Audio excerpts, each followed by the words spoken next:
Welcome back, everyone. Welcome back to another week, another edition here of the PiGosaur Cup. PiGosaur Cup number 77. I'm of course your VIP with you, joined by these amazing players and by the people in chat as well. Welcome, welcome. Do apologize for going live a little bit late here when in regards to the broadcast, but we are here, we are live, we are jumping into the quarterfinals! Exclamation mark B. Exclamation mark B in the chat if you guys want to have a look at the back yourselves. Let us catch up ourselves on the progression of the tournament. Let's go. Again, we are going live an hour later than the tournament start, so as you can see here, we already went through the round of 32. Round 32 and the round 16 are concluding, and we are jumping into the quarterfinals. ByuN took down Chovka, took down Hapsaya, and ByuN is waiting already in the semi-finals for the winner of this series, for the winner of Cure versus Cham. That's going to be our matchup. Cure versus Cham into ByuN into the upper semis or the grand finals. So that is going to be our trajectory for today's broadcast. Let's go. Let's jump in. Let us jump in. For those that are curious, for those that are unaware, I did mention in the chat earlier that the reason why we went live a little bit late is because GSLCK did end very late last night, or really this morning, and I was trying to get as much sleep as possible, a little bit more sleep, but some time to get some food as well before jumping into the broadcast. So I did decide to go live a little bit late here, but we're ready, we are geared up to go into a long night of StarCraft. Let's go. Spawning in the bottom left-hand corner of Tourmaline, we have the South Korean Terran player. We have the blue Terran representing Team Liquid. Oh, representing Team Liquid, it is Cure. Not repping Team Shin or Team Rogue.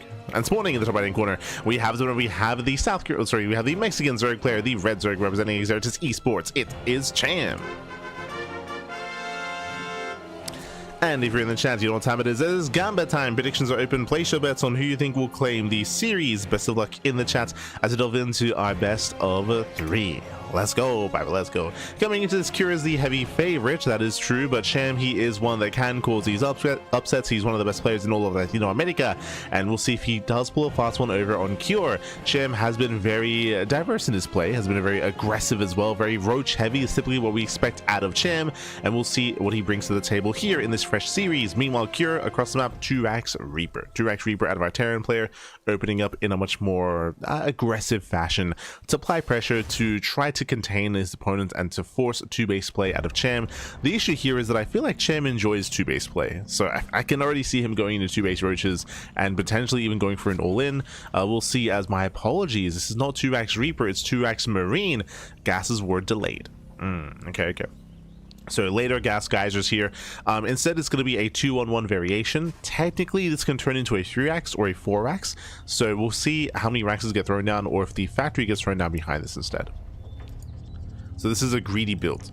When I say greedy, no SV Scout, no Reaper Scout either. Bear that in mind. These Marines, their goal is to hunt down the Overlord, and we could send out an SCV, and if we do send out a worker, the goal should be to set up a bunker outside of the 3rd, and then rally Marines across the map. As they do cash out a first Overlord. Bam! Yeah, first Overlord goes down. And again, we'll see if we apply pressure to the 3rd expansion. As Cham, he does expand here on the right-hand side. Eyes are on these Marines. And yep, here comes the move out. These Marines shouldn't get much damage, but they will force out units. Oh, I have to get rid of that. Again, for those who weren't here last night, we were live casting GSLCK. I was being live casted over on Soup, and we should be featuring the rebroadcast on Twitch and YouTube in a couple of days. Tomorrow, I say a couple of days, but tomorrow should be rebroadcast. Usually we rebroadcast it the day after, so right now, for example, would be the rebroadcast, but of course we're casting PiGosaur Cup, right? And we didn't want to go over PiGosaur Cup or anything like that, so I believe we're not going to be clashing with anything tomorrow, so tomorrow is going to be the rebroadcast instead. Tonight, of course, is going to be Kung Fu Cup. For those that are aware, we were going to be covering the TLMC finalist later on tonight, but we don't have access to the spreadsheet with all the judge scoring yet, so we will be postponing that for Friday, most likely. Otherwise, I'm moving out. Here we go. So Link Speed is almost done. Cham is moving out across the map. Can he catch these Marines ahead of time? Can he lock them down? Oh, so far there's a full wall. Okay, there's that full wall off. Marines, they do break out. Nice surround, and we surround the next pack of Marines, actually. Okay, not a bad trade here by Cham. He cleans up every single Marine. Yeah, Curie gets baited out. He gets baited out into the open, which means we can deny Stim. Wow, Stim is going to be denied. Bunker's going to be thrown down. It's going to be close. Oh, can he save it? No, he can. The repair. Oh my god. Barely does repair. He will save Stim. Behind this, I was curious, do we have any extra Raxes? And we do. Third Rax. 3 Rax Stim timing.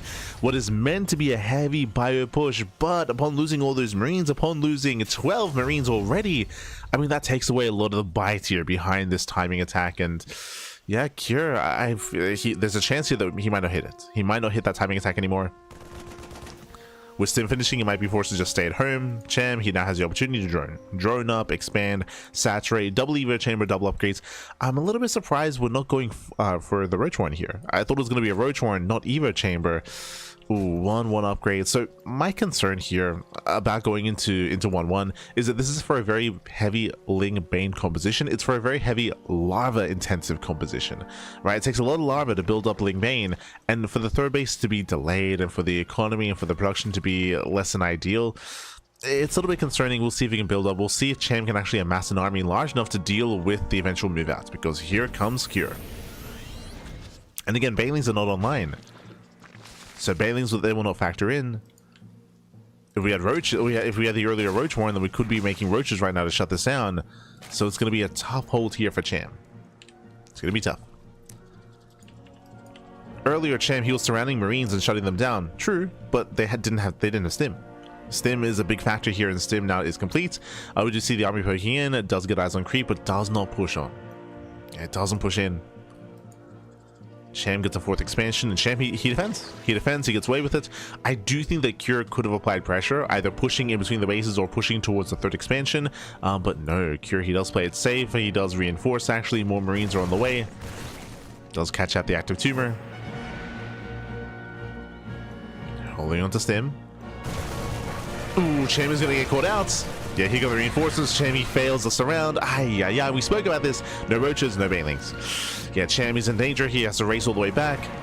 Banelings now morphing in, but these are going to be slow Banes. They should be targeted down, and we can just Stim. We can just Stim, and we can win. And 1, 2, 3, 4 Banelings going to be focused down, and there's nothing. There's nothing here. The man with gun is just too good. Breaks through the defensive line, gets into the mineral line as well. Every drone will fall. The upgrades, they do not matter. They do not matter here. As I mentioned, this was just too greedy. It was just too greedy going double Evo chamber. Upgrades are denied, and natural goes down. The army is a little bit overstimmed, but it's fine. It's perfectly fine. Oh my god, Stim's in once again. So heavily overstimmed. The target firing. Does focus on a couple of Banelings, he gets cleaned up, the damage has been done. He was able to wreak havoc, he killed the mineral line, killed the expansion, killed most of the Ling Bane as well. GG gets called, and Cure takes game number 1. GG. Whew. GG, well played. Now we'll very quickly clear up that logos mod.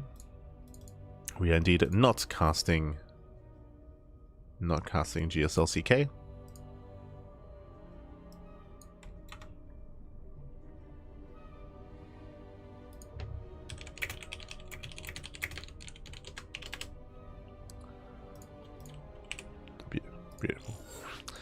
Beautiful. Okay, just clearing things up, and also I should set up my VPN as well. True.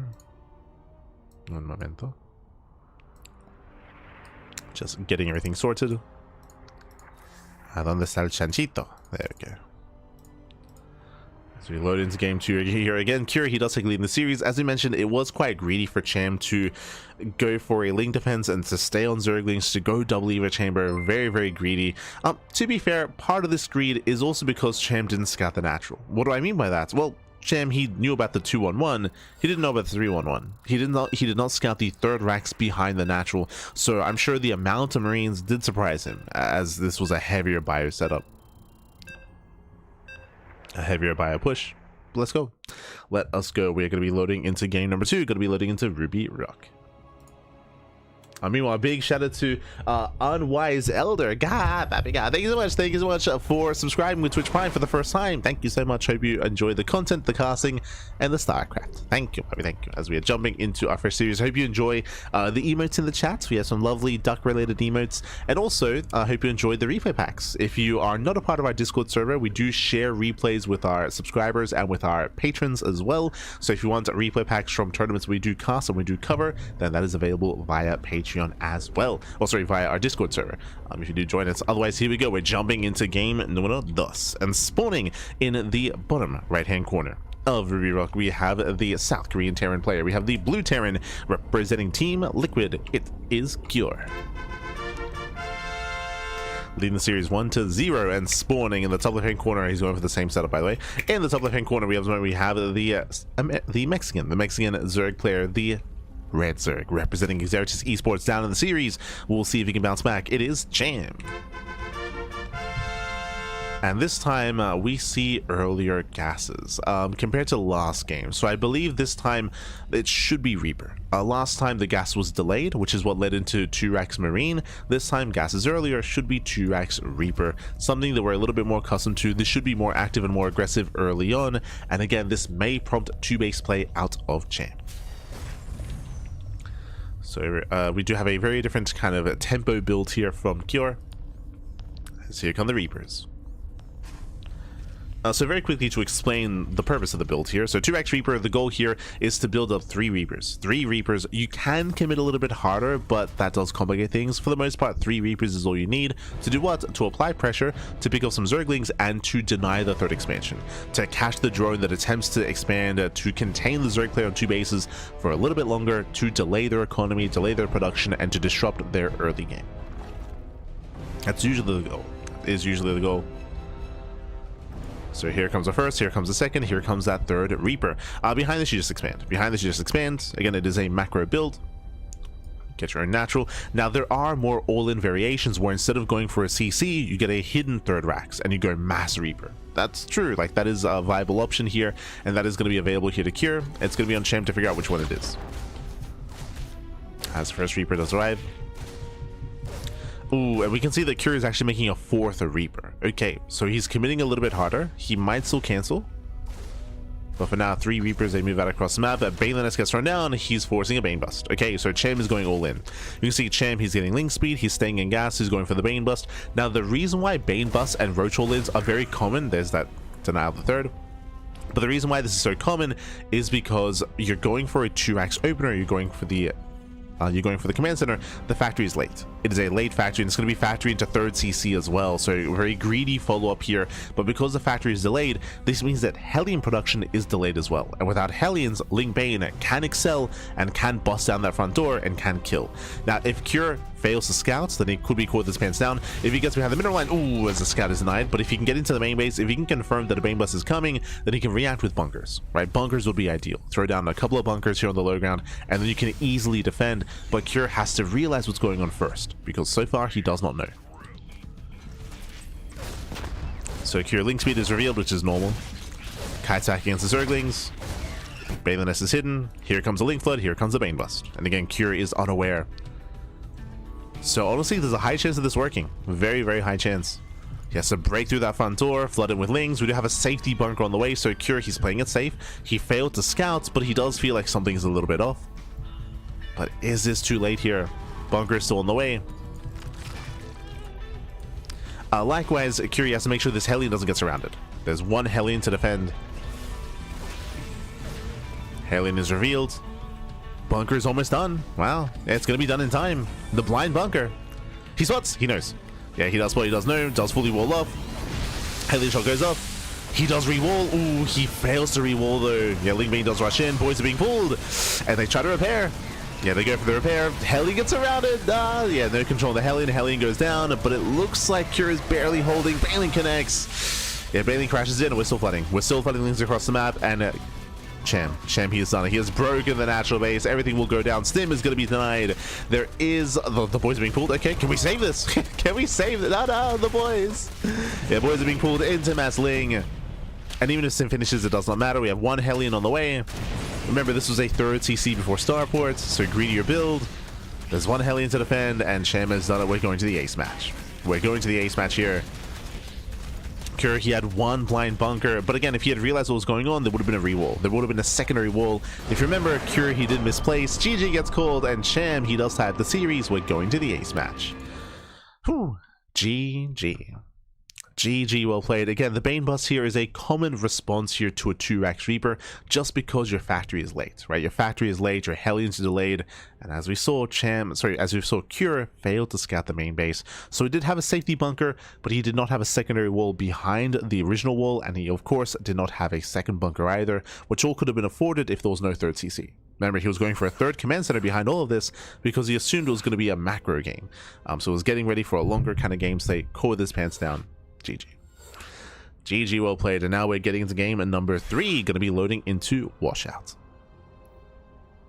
Here we go. Alright, loading into Washout here.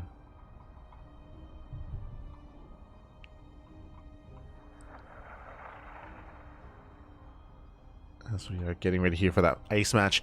Now, I would imagine that after what just happened here, either Cure is not going to go 2x Reaper, or if he does, he's going to be a little bit more adamant about scouting, and he's going to be more kind of locked in.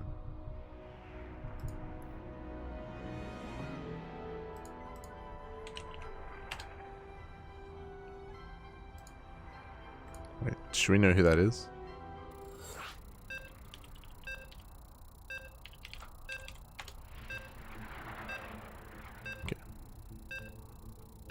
Here we go. So we're getting into the ace match. Fun fact, I think we have all the casters here, by the way. I'm hoping that someone's covering the hero matches on the top side, but I cannot confirm. We have ourselves, we have El Chanchito, we have Enki, and we have El Palmioja. I think Hapsaya also casts. I think if he gets knocked out of the tournament, I think he also does cast as well. I think Pacheca's casting. True. It's a Pacheca. Yeah, she's covering Juanito. Okay. So she's casting some of the other matches. But here we go. Spawning in the bottom left-hand corner of Washout, we have the South Korean Terran player. We have the blue Terran representing Team Liquid. It is Cure. And spawning in the top right-hand corner, we have his opponent. We have the red Zerg player. We have the Mexican Zerg representing Exertus Esports. It is Cham. So yes, they're topping in the chat. What happened? I just left for a minute. Oh no, you missed the Bane Bust, papi. Yeah, Cham, he did go for a Bane Bust reaction to the 2x Reaper of Cure. Did react with a Bane Bust, and we'll see how our players open up this time. As for the first time in the series, standard wall off here by Cure. Standard opener, nothing crazy, nothing wild. Racks expand into factory into Reaper Hellion. Okay. So everything's looking normal. Welcome to Washout. So Washout is one of the, I want to say a bit of a larger map. Likewise, when it comes to the rush distance by ground, it is going to be extended as the game goes on as we knock down these rocks. But I'll be honest, we have yet to experience any kind of mid to late game on Washout. So curious to see how it does pan out. Curious to see how our players will approach this. Let's go. Let us go.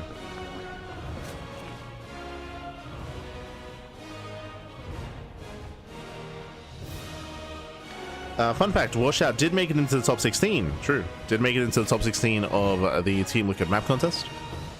We'll be going over those finalists most likely in 2 days' time. 2 days' time. As I mentioned before, we're just waiting to get the condensed summary spreadsheets with all the judge comments, not just our comments, but also the other judges as well. I'm really curious to see what others did, kind of how they ranked some of these maps, their feedback, their comments, and we'll be providing all of that in a couple of days. So we'll get there, Of course, we have our own thoughts on each of these maps, each of the top 16, but it would be really interesting to hear what some of the other judges thought, their perspectives, of course. Bring that all to the table.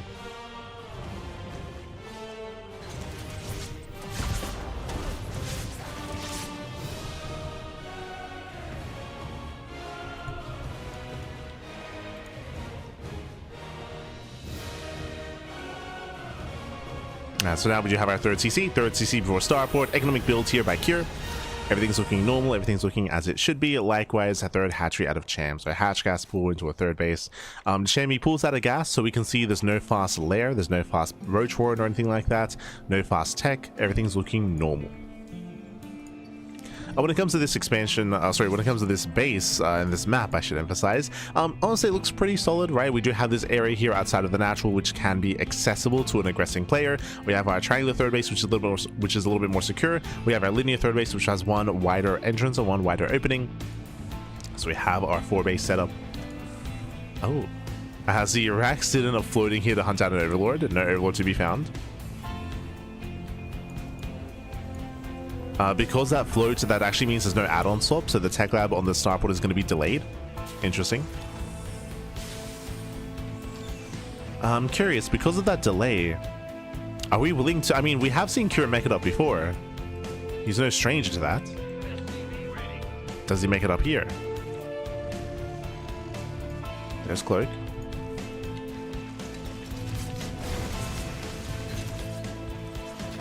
As Hellion does threaten the mineral line. Ling pokes in, Ling gets a full scouts. Confirms the Rax. Does not get far enough to scout the starport though. Yes, so it does not get full scout information. It's going to be 4:30 lair timing, so standard lair timing here at the Cham. Going for his own lair, going to double Eva chambers, this time embracing Ling main in a much more standard fashion. And this time should get away with it. Oh, my apologies. That is not a Baneling nest. That is going to be a Roach Warren hidden behind the natural. Okay. We're going for a more Roach heavy style. Canceling the Eva chambers. That makes more sense. Oh no, but the Hellions go for the dive. Ooh, there are no Lings. Yeah, no Lings in position. They go for the dive. They get a full scout of the Roach Warren. They confirm no Eva chambers either. Lings, they get choked up. And this is getting out of hand. This is getting out of hand here. 8 drone kills. Ay, critical damage. Oof. And Cham has a lot of catching up to do. As everything was scouted, his economy was punished. And that is a rough start. Bearing in mind that Hellions don't really scale too well into a longer game, so throwing them away is fine. We have extra Hellions being made, followed by the 5-rack setup. So it is going to be Bio. It's going to be later stim and a later transition, which is why he had to make extra Hellions. Usually you want to be done. Usually you want to be done with Hellions. And do we cancel? No cancellation, but Aspire is on the way. This is a Hail Mary play. Basically, Cham, he knows that he's behind. Cham knows he's sustained some critical damage, so we're going for one big Gamba here. The Gambit's going for the Spire. Oh, that's going to be a cancel. Oh, God. No.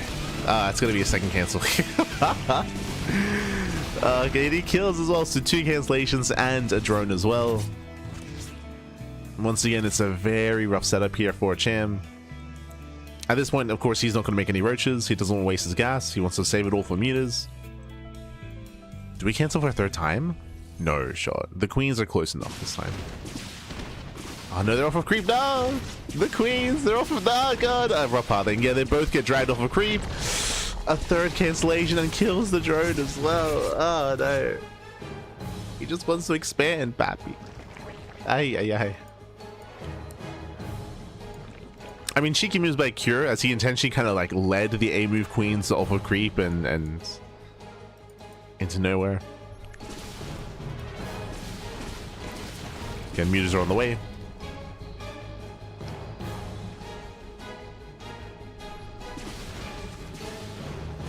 See the chat, curious? More like liquid cure, yes. Am I right? Este fractal cactal. Sure. You're an animal, Pap. You're an animal. As thankfully, even though these Banshees are doing a lot of damage, and they've done a lot, 3 cancellations, 2 drone kills, and denying all this creep, they have not scouted the Spire. So mutas are amassing. Mutas are amassing. Speaking of, back at home, of course, there are no turrets. There's no reason for there to be turrets, but we do have a bio army. Not that... I was going to say not that many Marines, but at the same time, there shouldn't really be much on the ground to support the mutas. Here comes the main push. Hellbats morph in. Stim is done. And mutas are revealed. Yeah, mutas are revealed. Turrets are being thrown down as we speak. Cure, he now knows. And Cure, does he commit? I mean, again, there are no Banelings. I'm sure he's tempted. There are slow Banes to defend. Yeah, we're going to be collapsing in. Marines, they're set forward. There's not enough Marines. Yeah, not enough Marines here. The army is going to be cleaned up. Not enough anti-air. And behind this Cure, what does he have to defend? Okay, so he's setting up defensively here. Banshees are moving out across the map. Baneling speed isn't done yet, so I don't see him breaking this. Yeah, I don't see Cham breaking this position. The muta count is quite high. We have 17 meters, soon to be 21. Cancel the 4th base. Catching reinforcements. Nice movement so far. At the same time, Banshees, oh no, they've returned. Oh, he's gonna get the queen.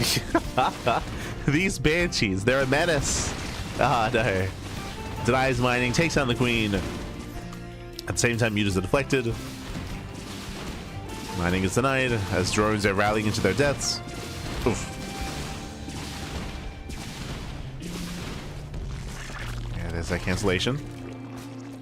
Drilling claws on the way, switching into mass bio, making 11 marines at a time. That's a lot of marines.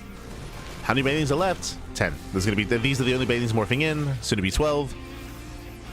Thankfully, there was a decent amount of creep here that will deter Cure. It does deter. Again, the creep is mainly just connecting the bases. Cure, he rotates towards the south side. Drilling claws is almost done. No Widow Mines with the main army, so that's fine. It doesn't matter. No Widow Mines yet.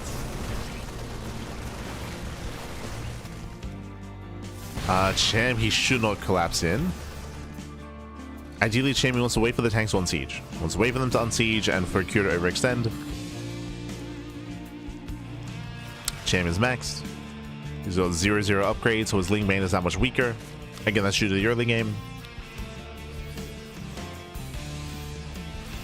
And there's gonna be a period in time where we have 2/2 upgrades for the Terran and 0/0 for the Zerg. That is brutal. 2/2 is almost done. Curie's moving in. Again, we're 6 seconds away. Still no mines. There's a lot of Ling Bane. And despite the lack of upgrades, yeah, Banelings, they will clean this up. They clean up most of the army. Marines are on their own. Chamber's holding. Yeah, Chamber does hold on. Where are the mines, by the way? There we go. I was like, yo, we got drilling claws quite some time ago. Like, mines would be amazing. Finally, they're going to be incorporated into the army. We have mines, we have Thors. 3-3 is beginning. Cure's looking to outscale. But Cham is holding. He's holding on, Pappy.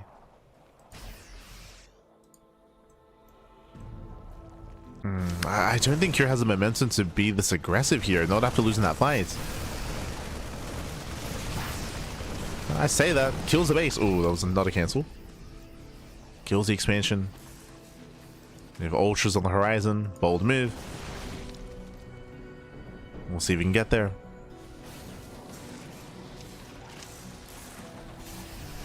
Yeah, Widow Mine's now being incorporated. Setting up the minefield. They've been collapsing in. Oh! Yeah, baits out the mine shields. Very nice control there by Cham. He baits out the mines. And collapsing on the Thor. Oh, not enough banelings left. Yeah, not enough banelings. Has to pull away, trying to bait the army into creep. Now's the time. Oh! No splits! Ah, he tries to split. Tries to spread. Banelings are chasing, and in the end, they will... Oh, they do graze the army. They graze the army. But in the end, Curie does maintain his position. Keeps on rallying, keeps on pushing. Chammy's running out of banelings. He's down to 3. 3 banelings left. And without banelings, Curie just in. Oh! Yeah, banelings, some of them do make it past. Yo, the changelings, Pappy. Let's go. It's getting close. Getting very close. Very messy. Last banelings, they're gonna be shut down. Lings are trickling in. We have more Widow Mines. Oh, the Thor. Oh my god. I'll pick up. Saves the Thor. And Cure, he's on it. He's broken the main army, pushing into the expansion. It was close. I'm impressed. I'm definitely impressed here that Cham held his own for as long as he did, despite the disastrous start to the game. He held his own. Oof. But he has been broken. The base goes down. The mineral line as well. Thor's are going to be trickling. Sorry, Ultra's going to be trickling in. And bearing in mind that these are going to be 1/1 Ultras.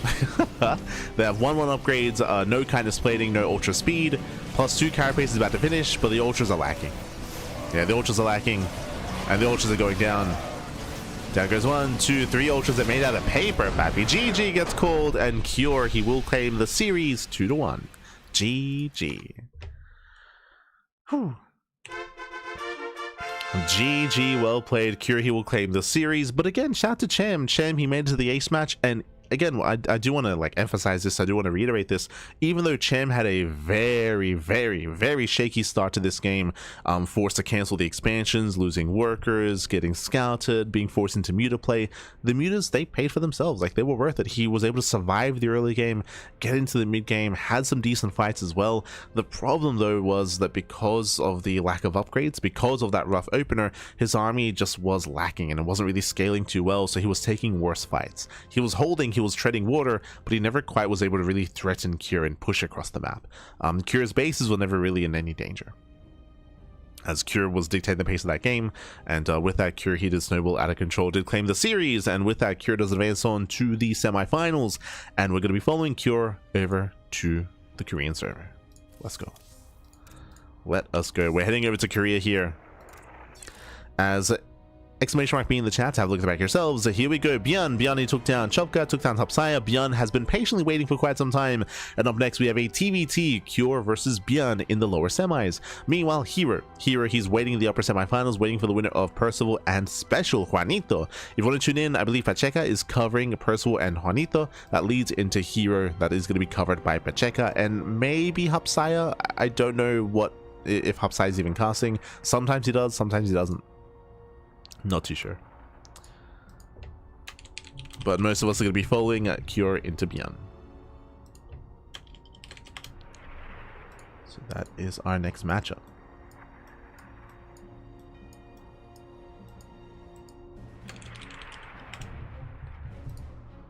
Un momento.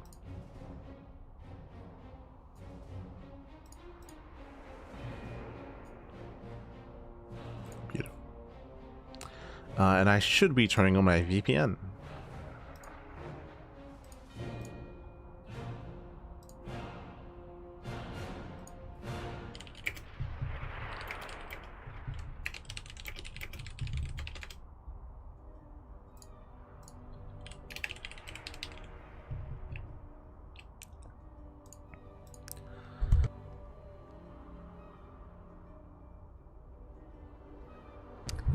So once again, just setting up.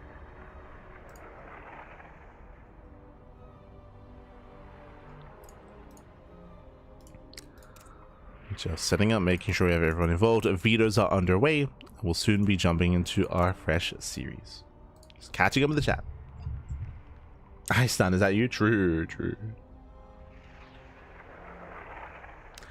Chen lasted longer than expected. I mean, I wouldn't even just say it lasted longer than expected. Like, I would say that he was taking better fights, but unfortunately, because of the shaky start, he didn't really have much longevity in that game. We were emphasizing the upgrades more than anything, but likewise, droning up as hard as he did was delayed as well, so there was a lot that was really slowing him down, that made it more difficult for him to gain momentum. Despite that, you know, was looking quite impressive. And again, as we had mentioned before, vetoes are underway. Depending on the length of this series, we might be able to cover the upper semis as well, but the upper semis will not be held. Once they're ready to go, they'll start. So most likely, there's a higher chance that we cover ByuN versus Cure, and then it leads into the grand finals. Just go straight into the grand finals. If we have the time to, and if the upper semis is a little bit slower, then we might be able to cover the upper semis as well. There's a maybe on that one. Maybe on that one. Also, as a reminder, specifically for PiGosaur Cup, something that makes this event a little bit different is that the semis are best of fives. So best of five semifinals, so it's going to be a longer series as well, a longer matchup. ByuN versus Cure, they often do go back and forth. They are no strangers to each other. They do compete very often in these online tournaments, as they are two regulars when it comes to the online tournament scene. So we have seen a lot of Cure and a lot of ByuN, and we expect this to be an intense series. If you know anything about TVT, especially in modern era of StarCraft over the past like 3 years, TVT is hyper aggressive, a high octane. It's very rare to see like a slower, turtly siege line versus siege line TVT. That's a reputation that TVT did garner many years ago, but is not really applicable to modern StarCraft. Typically, it's a little more high octane aggression all-ins. Does often ends like at around like 2 to 3 base play. But we'll see. We shall see how both ByuN and Cure will approach each other, especially because of the new map pool, of course. Fun fact, we'll be adjusting our map pool soon as well. I mentioned it earlier, but the TLMC finalists were announced, and we will soon be going over those top 16 maps, and soon be going over everything involved with that. That'll be in a couple of days time, but we're also going to be updating our map pool to incorporate those new maps, right? So we're going to be having a fresh map pool of fresh maps for our Tuna Cups, and I'm hoping that the other tournaments follow suit as well, just to get as much testing and as many games on the new maps as possible. Some of the new maps we already have some experience with, like Storm Surge, Washout as well, Lumen. So there's a decent chunk of maps that have already been showcased in some tournaments. Another example is Blackrock, right? Blackrock was also featured. We had a couple of new maps in... Oh no, we didn't have any new maps in RSL this season. True. But we'll get there. We'll get there. There are definitely some newer maps that I'm really excited to showcase. Especially the 4-player small maps. Yeah, the 4-player small maps. Oh yeah, I just realized something. Sorry, so we went over all the TLMC maps last week. I just realized, am I crazy? Did we have any 3-player small maps? We had like 4 or 5 4-player maps, but did we have any 3-player? I don't think we did. Did we? I'm trying to like reach into the back of my mind. Let's have a look.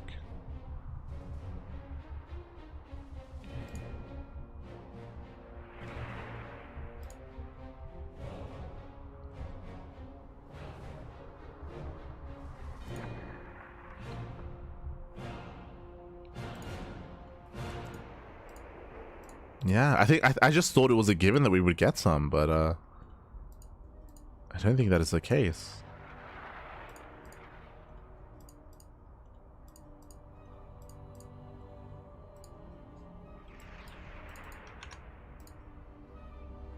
Yeah, New Moon is 2-player, 2-player,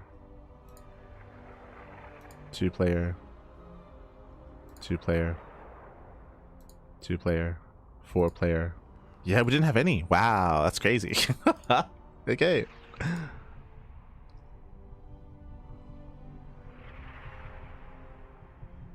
Don't think so. Let's say go divert as well. The judges? No, everyone judges the same maps. Everyone judges the same maps. But yeah, we didn't get a single 3-player small map this season of TLMC. But we had a bunch of 4-player small maps. It's kind of crazy that we just jumped up and we just didn't have any 3-player small maps added. It's crazy. There we go. Here we go. Oh, actually, sorry. Do we have an updated map pool for this PiGosaur Cup? We do. Okay. We are still holding on to Tourmaline and Ruby Rock, where we have Blackrock, Storm Push, we have Lumen, Washout, Rainfall, Eternity's Edge, and Fear and Faith. Nice.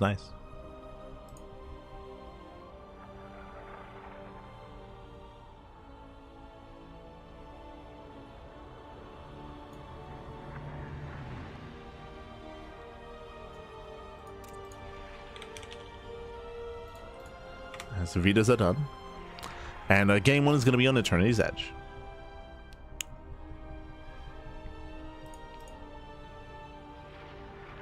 Meanwhile, we just got an update. Percival takes down Juanito 2-0. We have herO versus Percival in the upper semis. As I mentioned previously, both semis will be happening at the same time. We have our TVP and our TBT both occurring concurrently. Okay. We're just waiting for our players to get ready.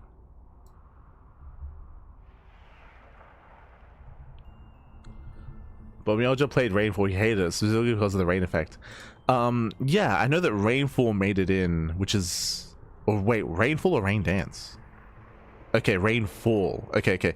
I was about to go on a bit of a rant about Rainfall because I was like, we didn't rate that highly. But I was thinking of Rain Dance. Rain Dance we rated very poorly. What did we rate Rainfall? Oh, we gave it a 3. Yeah, we gave it like an average score.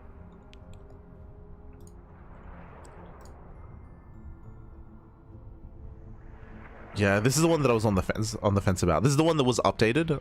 This is a resubmission. Rainfall was a resubmission.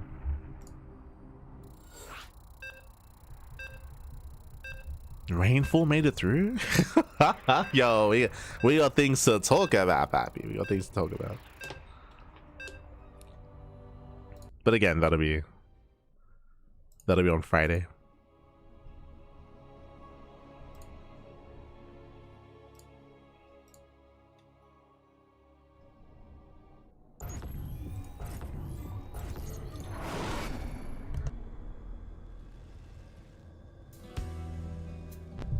Or if you remember, Rainfall was the one that we were on the fence about, because Rainfall is similar to Tourmaline but a little bit more extreme. It's like a rush map, a hyper aggressive map.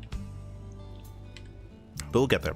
As spawning in the bottom hand corner of Eternity's Edge, we have the South Korean Terran player. We have the blue Terran representing Shopify. It is ByuN. And spawning in the top left-hand corner, we have his opponents. We have the red Terran player. The red Terran player himself, we have the South Korean Terran representing Team Liquid. It is Cure. And if you're in the chat, predictions are now open. Place your bets. Place your bets on who you think will claim the series. Best of luck in the chat. And Eternity's Edge made it through. Interesting. If you remember, I was very on the fence, and by on the fence, I wasn't too fond of this map. But very quickly here, we have our main expansion. We do have this area in the main base that can be used for proxies. So we do have this area here cordoned off that can be used for drop play proxies inside of the main. Shout out to the Moopies, as they do enjoy some Nova. STMPs. Coming down here, we have our low ground expand. We have our standard natural base, which isn't really too exposed. You can maybe set up on the low ground and lay siege upon the gas geysers. That leads into the area here outside of the natural in towards the third. Now, our big concern, if you recall, was how aggressive you can be on this map because of the rush distance, specifically the distance between 1/3 and the other. We do have a very direct path from our third base across the map to the third base of our opponents. We also have the high yield gas geyser that you can expand to as a fourth, pushing forward in across the map in towards your opponent's base as well. I will say that there are a lot of like intricacies, and there's a lot of interesting features when it comes to the bottom left hand corner of the map. But if you recall, I wasn't really expecting many games to actually incorporate the bottom left hand side. Just because of the shorter rush distance, it felt like games would be lasting a little bit shorter, and that we'd be getting more aggressive tendencies instead. And I wanted to try to push away from that, especially because of the current meta. Like, that's something that I'm probably going to be discussing a little bit further when it comes to our kind of top 16 review in a couple of days for the TLMC. But if you know anything about StarCraft over the past couple of months, you would know that macro games have been quite rare. It's been quite rare to experience macro games. We've seen a lot of cheese, a lot of proxies, a lot of all-ins. I think RSL is a good example of that, where in the entirety of the playoffs of RSL, we had like 2 macro games. Like RSL had few matches to begin with, like in each broadcast day, but they were even shorter because of just how hyper cheesy and hyper aggressive everyone was. Now, that doesn't mean that we need like hyper defensive maps, not at all. But I was personally, at least for the previous CLMC, I was trying to push away, and yeah, we go lose Reaper. We lose to Reaper, lose a Hellion Genie. Did we? I like how, I was like, oh, you know what? We're at least going to be aggressive later on. Nah, GG well played. ByuN does take the game. He killed the first Reaper. Kills the first Hellion. As we were discussing how hyper aggressive and cheesy the meta has been recently, I mean, I mean, we get a little bit vindicated here. GG well played. ByuN, he caught the first Reaper. Was able to snowball out of control, and with that, GG well played. ByuN does take a lead in the series, and now we're getting the game number 2. Let's go. Jumping to game 2. But again, winding it back here, we've been seeing a lot of hyper aggressive tendencies over the past couple of months. Not even recently, but like again over the past like 3-ish months, start of the year basically. And I was trying to push for at least some maps that has some defensive tendencies to allow for specifically mid-game play. But there are certain maps like Rainfall and like Eternity's Edge which do favor aggression. And this is another map that does feature that. Oh my god. As spawning in the top left-hand corner of Rainfall, we have the South Korean Terran player. We have the blue Terran representing Shopify. It is ByuN. And spawning in the bottom right-hand corner, we have his opponents. We have the red Terran player. We have the South Korean Terran for Team Liquid. It is Cure. And welcome to Rainfall. As you can see here, there's a lot of rain. It's falling quite heavily here, and this map is, as I was mentioning previously, a hyper aggressive map. In my mind, this is going to be like the new Tourmaline, where even more extreme in some aspects. So we have our main base, we have our Reaper cliff coming into the main base, we have our natural pushing forward as well, but this map does feature something interesting. 1, short rush distance by ground. 2, it has an elevated position here in between the natural, the third, and the fourth base.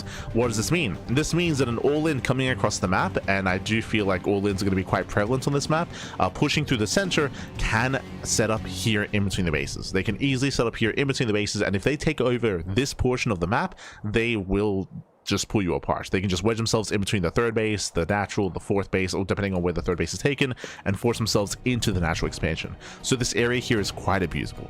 Quite abusable. When it comes to how to stop people getting there, we do have a couple of narrow bridges, and this is kind of what we have to rely upon to slow down and to stop pushes. We have those narrow bridges. Otherwise, it is going to be a very direct path across the map, even shorter rush distance than last game. And we're expecting aggressive tendencies here as we have double gas opener into a faster factory. Meanwhile, we have an economic start at a cure. So economic opener out of our Terran player. Meanwhile, more tech heavy out of our blue Terran at a ByuN. But Mio just complained about the rain. Was it looks like a DT walking by? I mean, I would never. I don't know if Bomyoja was actually judging this TLMC. I know that he was judging maps to add to the PiGosaur Cup. I know that he was doing at least that. I don't know if he was judging for TLMC. If he was, I would say that the rainfall effect should not impact how you rate something, just because this can just be removed, right? Like when it comes to refining the map, like visual aspects and visual effects like this, like they can be changed, they can be removed, so that's fine. But if it's just for PiGosaur Cup, then I comment. It's fine. It holds water. It's playing on it today. Ah, okay, I see. But yeah, I do agree that that this visual effect is pretty intense. It's a pretty intense effect, and it does look like shimmers. So that does impact like observers, and it does impact any kind of invisible units. You know what I'm curious about, and I won't test it here because we're casting, but I'm curious if you play on low settings, if this is even visible, because this would just be like another. I mean, pro players already play on low just to remove visual effects, just to make it easier to scout and just easier to see the shimmer and see DTs. I'm curious if you play this on low that it removes that effect as well. Curious. If so, then this won't really affect players because they play on low anyway. Meanwhile, again, tech heavy opener, double gas into Reaper Hellion. ByuN does commit into the natural. Bunker's in position. We just rush past the bunker. There we rush past. No cyclone. We do have some marines on the high ground. Boys are being pulled. And can we make a stand? It does kill the first Hellion. Not bad. First Hellion goes down, and Cure defends. Cure, he does defend. He does hold on. He deflects the army.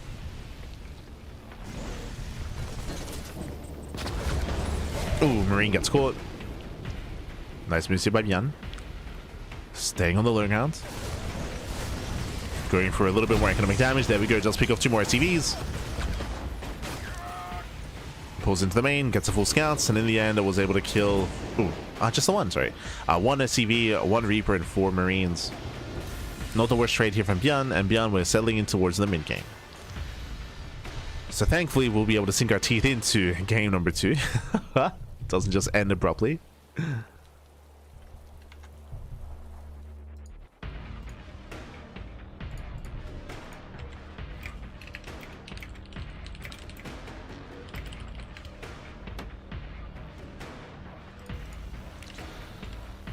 Secure moves out, jumping into the main, into the dash, I should say.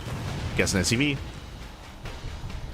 So not a bad pick off. For the most part though, we're settling in. Curie getting a 3rd CC on location. Bold move. Something that we didn't get to talk about. We were emphasizing the area in between the bases, but when it comes to the 3rd expansion, it's very open. As you can see here, it's very open, very accessible.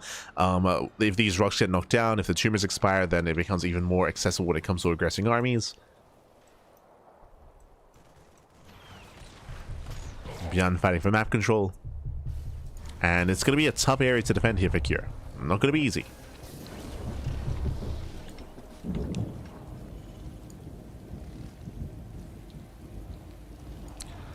ByuN getting his own lone location. Bearing in mind that ByuN has map control. ByuN is pushing. Stim is on the way. Extra Raxes, extra bio. And does ByuN hit the 3rd, or does he hit the area in between the bases? He's rotating here towards the natural. Bearing in mind that ByuN does have disable, so he can disable one of the tanks. There are 2. Cure, he has no counter disable himself, but he does have an auto turret. Yeah, ByuN is moving in.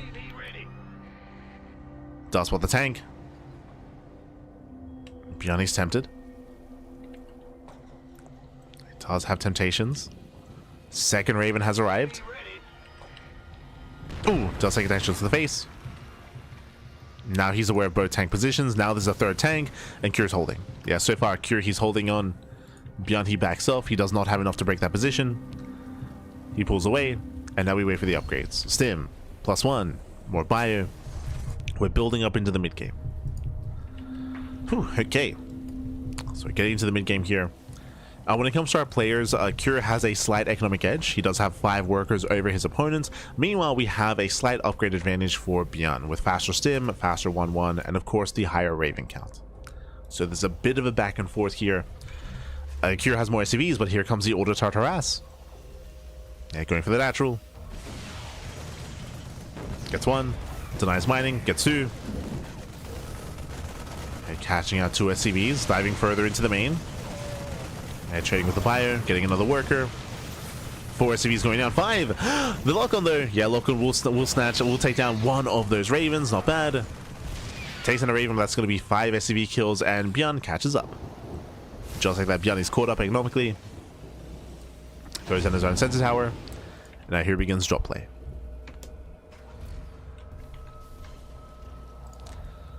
Moving out with medevacs, moving out with drops.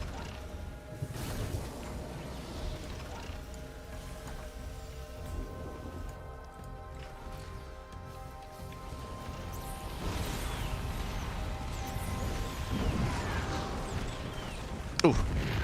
Catching out a Cyclone. Also, I know that I had some quote-unquote... we'll speak about that later after the game. As Curious pushing right through the center. Getting across the map. At the same time, ByuN drops into the main. Ooh, he's going to force his hand. Yeah, he's forcing his hand. Curie, he's going to commit. SCVs are going down. Critical damage. Diving on the starport as well. And Curie's all in. Curie's all in. He's got mass disables. Disables Cyclone. Disables the tank. Clutch on siege. He doesn't siege in time. Has to pull away. Has to evacuate. Yeah, boys are being pulled. Disable here on the high ground. ByuN pulls away. Yeah, pulls away to the natural, but ByuN, does he have enough to hold on here? Kills the Marines. Wow, he kills the Marines, getting on top of the tanks, and ByuN holds. ByuN, he does hold. He cleans up every single tank. Auto Tower is thrown down. There's 2 tanks left. Down to 2. Down to 1. GG gets called, and ByuN takes a 2-0 lead in the series. GG. Whew. GG, well played. Again, Cure, he was forced into the all-in. He was forced to push in towards the third base. The drop did catch him with his pants down. And of course, ByuN, he had the defender's advantage. He had the high ground. He had extra reinforcements. He was able to break on through, get on top of the tanks. GG. GG, well played. And ByuN is up 2-0, and we're getting ready for game number 3. I'm hoping we have a back and forth. I'm hoping that Cure can put a point on the board. It's been a really fast series so far. It's the best of 5, but already on match point. Already on match point. So I'm hoping for more of a back and forth here.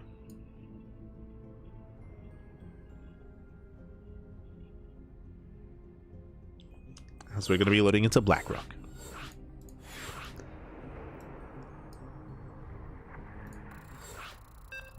Here we go. Now this map is a little bit more mid-game oriented. We'll see. Like, I was very much so on the fence about this map in regards to what kind of games it will bring to the table here. I do think that it does favor mid-game aggression though. I will say that at least. We'll get into it. I do think that it's more defensive than Rainfall, which we just featured. True. He gave up with the same supply. That is, remember, what do we say, Pappy? The soup does lie, right? The soup does lie. So just be careful when it comes to that sort of thing. If you recall, ByuN had the larger army. He had the larger army to work with. He had crippled the economy across the map as well. Again, Cure, he was the player that was forced into the all-in. Forced into the all-in. There we go. Spawning in the bottom left-hand corner of Blackrock, we have the South Korean Terran player. We have the blue Terran representing Shopify, leading the series 2-0. It is ByuN. And spawning in the top right-hand corner, here of Blackrock, we have the South Korean Terran player. We have the red Terran representing Team Liquid. It is Cure. Let's go. Let us go. So we are going to be settling in. Yeah, I'm checking here, and Cure here, the supplies were quote-unquote the same, but again, as we're going for the proxies, Cure, he had more SCVs, that is true, but he had a non-existent army, he had lost all of his tanks, and of course, ByuN had momentum as well, saving his own third base, claiming it. So do bear that in mind. But here we go, we do have our Proxy 2X. Proxy 2X. Remember, one supply is not quite like the other. We do have a double gas opener, so far this works well for Cure. Cure, he does open up double gas into a faster factory, into a delayed CC. Because of the faster factory, Cure, he has faster access to Hellions. We'll have faster Hellion production.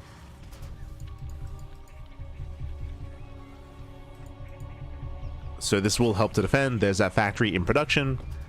And ByuN, he shouldn't be able to end the game here. There's a chance if he can catch the first Reaper, then he can get on top of the factory, deny the factory, and just end the game.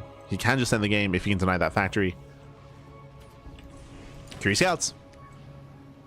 And, oh, ByuN shoots first. Yeah, ByuN does shoot first, but Cure has the high ground.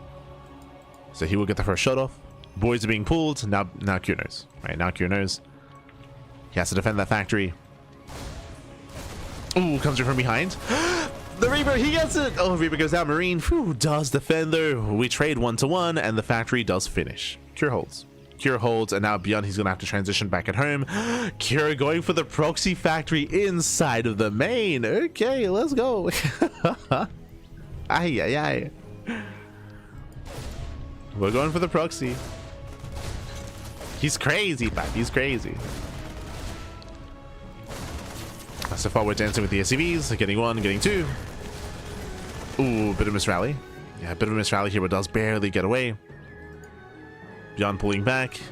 And ByuN, he doesn't see that we're making Hellions inside of the main, baby. Let's go. They're inside of the main expansion.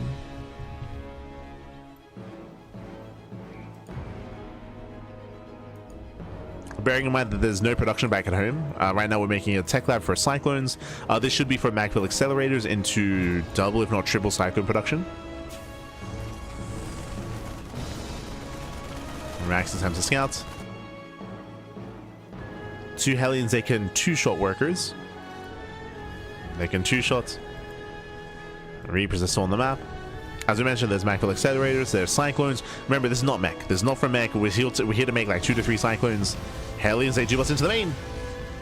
So far, catching out a couple of SCVs. It's going to be 1, 2, up to 3. Yeah, 3, 4 SCV kills. Not bad. Denies mining. And takes out another 5th SCV.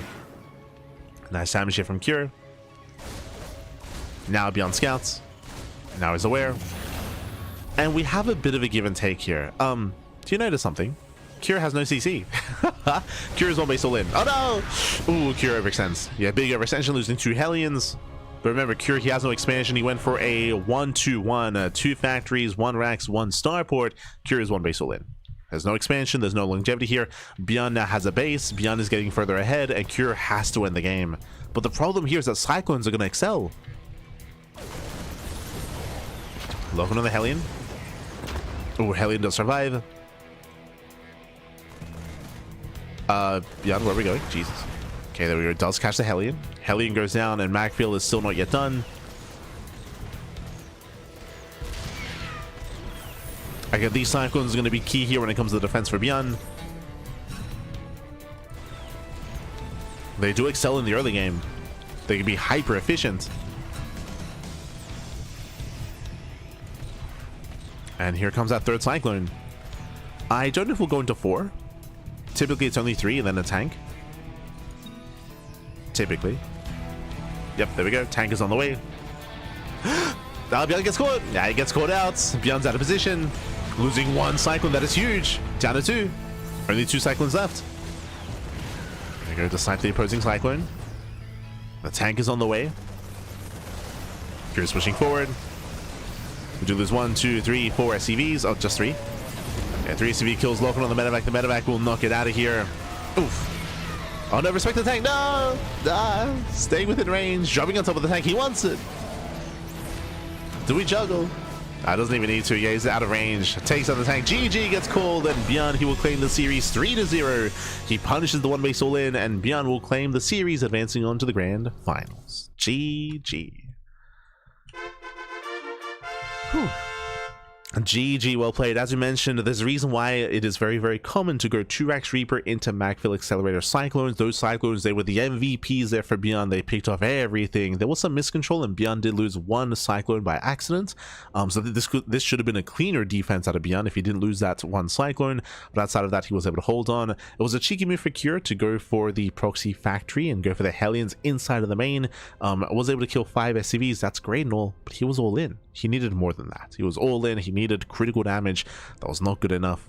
GG. GG, well played. With that, ByuN does claim the series, and with that, we are now getting ready here for our next matchup. Let's go. Whew, let us go. Exclamation mark be in the chat to have a look at the back yourselves. The pants are down. Cure's an animal. He is. They're all animals. Oh no. But there we go. ByuN, he does take down a Cure 3-0, and now we have herO versus Percival. Again, I believe that is being covered by El Chanchito. I believe Pig and Pacheca are covering that series. herO's up 1-0, which means we will most likely have more matches. So we're going to be jumping in mid-series.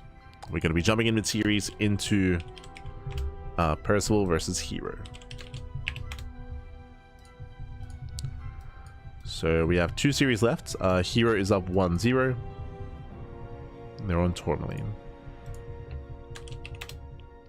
Okay.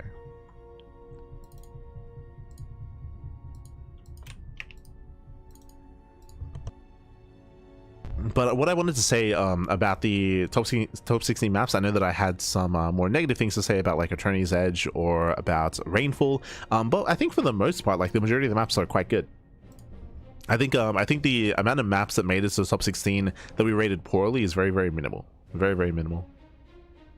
So overall, I'm very excited about the map pool.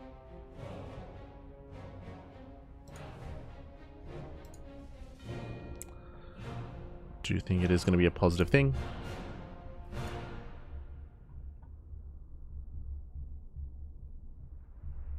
Oh, do we have a series?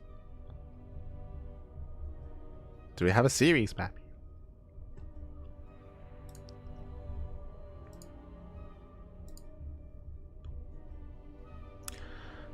But otherwise, we're going to be going on a short break. Otherwise, we're going to be going on a short break here. Again, if you want to tune into the current series between herO and Percival, they're currently in game 2 on Tourmaline, and it's looking very intense. It's looking very chaotic. I mean, it's Tourmaline, so that's what we expect. So you can check that out over on Pig's channel in English or over on Pacheca's channel in Spanish. Otherwise, we are going to be going on a short break, and when we come back, we'll have game number 3 of herO versus Percival. We'll be back soon. It shouldn't last too long. So see you soon. See you soon. Enjoy the break.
And welcome back, everyone. Welcome back to the semifinals of the PiGosaur Cup. PiGosaur Cup number 77.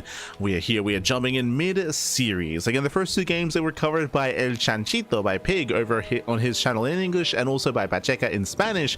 But now we are jumping into game number 3. And spawning in the top left-hand corner of Rainfall, we have the South Korean Protoss player. We have the red Protoss representing T1. It is herO.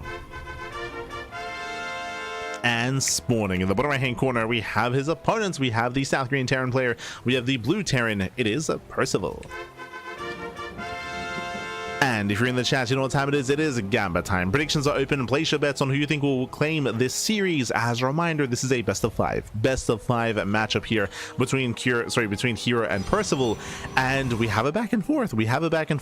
I didn't get to see the beginning of Tourmaline, but Tourmaline was game 2, and it was hyper aggressive, very high octane, which makes sense on Tourmaline, and I do expect to see something very similar here on Rainfall as well. Hyper aggression from our players, and yeah, we'll see how both players do approach this. We'll see how they do adjust, and we'll see how chaotic we get coming into game number 3, bearing in mind that ByuN is waiting for the winner of this series in the grand finals, either Percival or herO. Let's go. Let us go. Bearing in mind, we of course did cover herO last night, and ByuN as well, and when it came to the GSL CK, we were able to feature them against Maru, and I do recommend it. Checking out the VODs of those matches. We had some crazy games last night. A lot of matches, a lot of StarCraft. The StarCraft, of course, continues into this morning as well as we open up economically. Ranks expand out of Percival, economic start out of our Terran player. Meanwhile, we have herO likewise going for his own standard opener as well. Let's go. Let us go.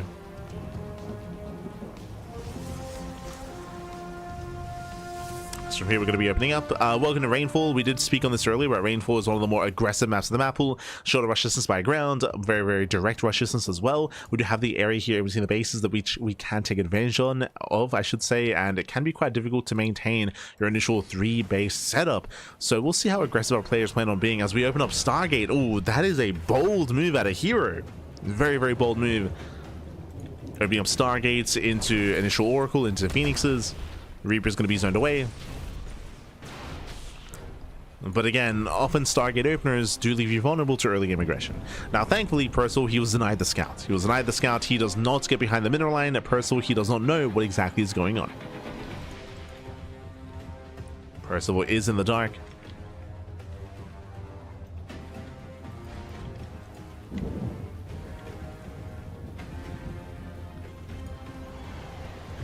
As we have our initial Phoenix on the way.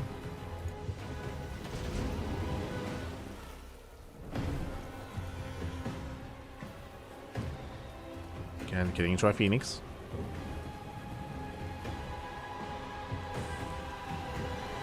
Likewise, Percival getting to his own 1-1-1. Phoenixes, they should be banking. They should be banking up back at home. As you can see, we do not want to reveal them early on. You want to reveal them later, after your opponent's already committed into certain tech. Do we go for the add-on swap? No add-on swap here, going for the initial mine drop. Okay, and this is good for herO. He wants the mine drop to come across the map, and he wants to shut it down. Here with his Phoenixes. That is the ideal. To catch Percival with his pants down. As there's now a very low chance that the mine drop gets any damage. And we actually catch out the Hellion, okay. Hellion gets caught, Reaper as well, and now Percival is aware. Back at home, he instantly starts the Cyclone. I believe he cancelled the second Winter Mine, if there was one. And herO does move out. Moves out, he applies pressure. Does spot the medevac. There is a Winter Mine covering the production. Oh, Mine shot goes off. Nice connection. A very nice connection here on the Phoenixes. With that, they're going to be zoned away. Otherwise, they will sustain hull damage. And herO expands. Here he does expand. I do think that it was a little bit premature for herO to reveal his hand against the Hellion Reaper, and he should have waited for the medevac to come. To be fair, he didn't know what was coming. He didn't know that that Percival was setting up for a drop. He was unaware. But that would have been the ideal. Oh, the Winter Mine! Yeah, catches a Phoenix. Very nice pick up here by Percival. Does take down the Phoenix. And with that, this has been a little bit lackluster for herO. He's at least containing his opponent, but I spoke too soon. Yeah, he just pushes. He moves out. We spoke about this at the very beginning of the game, but Phoenix openers and Stargate openers do leave you vulnerable to aggression, and Percival, he is moving out. He wants to. Oh, the catch! Oh, the flank! Lock on here on the Phoenix, and he gets one. Yeah, one. Phoenix goes down. Can we get another? Very nice setup there by Percival. Very nice. And now it's go time. And now there are, what, only 3 Phoenixes left? Yeah, only 3 left. Lock on poison back. Remember that because of the Stargate opener, charge is late. Late charge, late upgrades. Percival, this may just end the game. This may just straight up end the game. As he's pushing across the map. There's no battery. Yeah, no shield battery back at home. No battery, no defensive setup. Once again, the flanking Cyclone gets another Phoenix. Ay, ay, ay. And Percival, he's overwhelming. Charge is going to finish up, though, in a couple of seconds. Yeah, we're a couple of seconds away. Still 10 more seconds. Percival still rallying. Does borrow the mines. Charge will say rush in. The mine shots.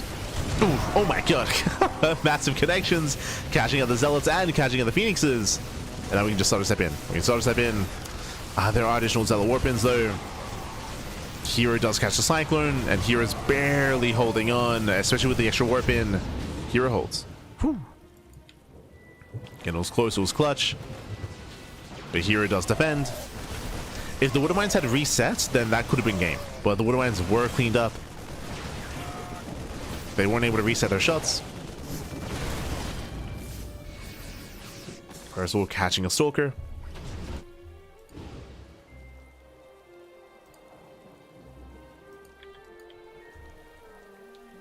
Does catch a Stalker. Pulls away.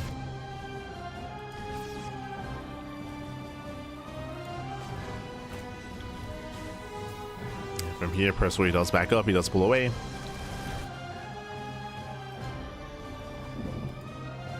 And the game is continuing. Yeah, the game will continue. We have mass charge lots here hitting the natural. They don't quite slip in. They're going for the third. Okay, a little bit indecisive.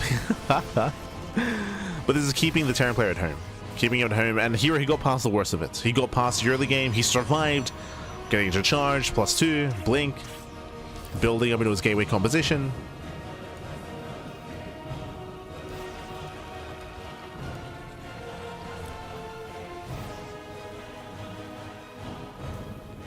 herO looking solid.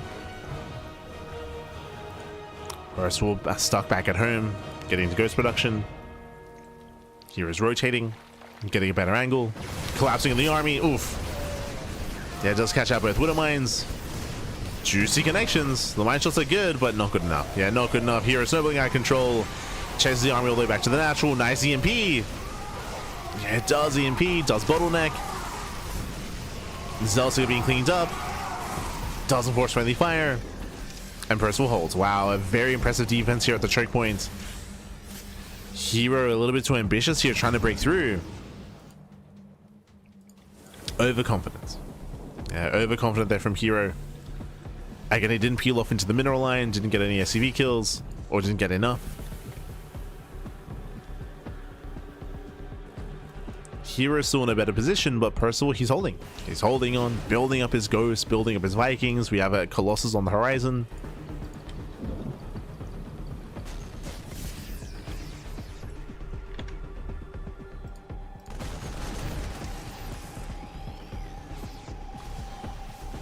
Thought Percival was dead. Again, as we saw, like the choke point here. The choke point here was brutal. Like, even though we had all those zealots, there was barely any DPS output. Barely any DPS. Oh no, that's Percival! No! Okay. This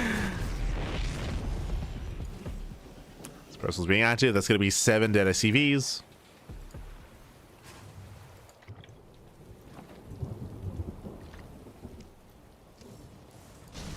Likewise, dropping on the left hand side. Percival going for a split push. And herO forced a recall. Can he keep up? SCPs. There are enough zealots. There are enough charge lots. Drop into the natural.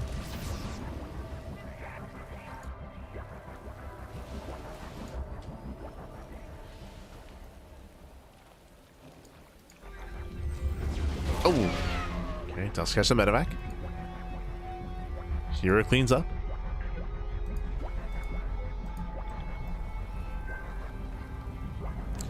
herO cleans up, taking control of his side of the map, taking control away from his opponent, so disruptors have arrived. Interesting that herO went disruptor first before Colossus. Interesting. There are already a couple of Vikings, but this is risky. My shot's going off. herO catching up the army, no kiting. Yeah, lacking control there from Percival. He was distracted. Yeah, big distraction. Percival focusing on the right hand side. And ByuN army is going to be zoned away. And here he does take down 16 SCVs. Critical damage here. The entire mineral line goes down. Nice trades. And what's important here is that herO, he mainly lost Zealots. It's a very cheap army. Very cheap army for herO. He saves the disruptors. Colossus are amassing. I believe herO even caught a Viking. They got one. But a Viking was caught out. herO maintaining his economy.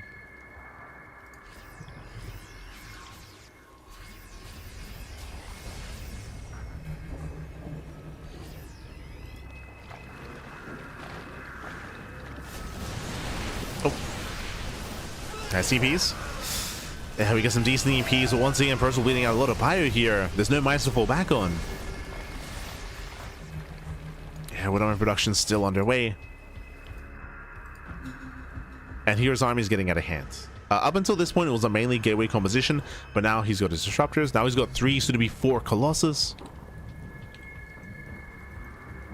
His army's becoming more refined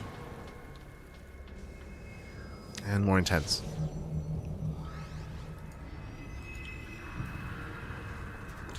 And we've seen how much difficulty Percival's had defending these bases. We spoke about this earlier, but the 3rd and 4th base locations are very open. They're very, very open.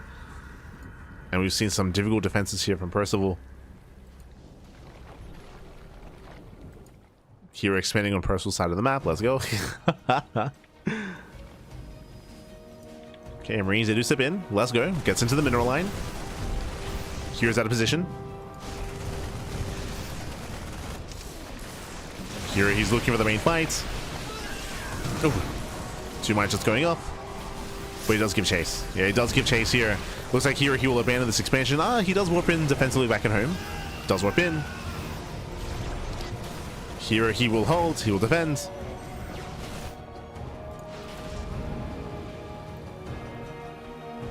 He does hold on. Still maintaining this position.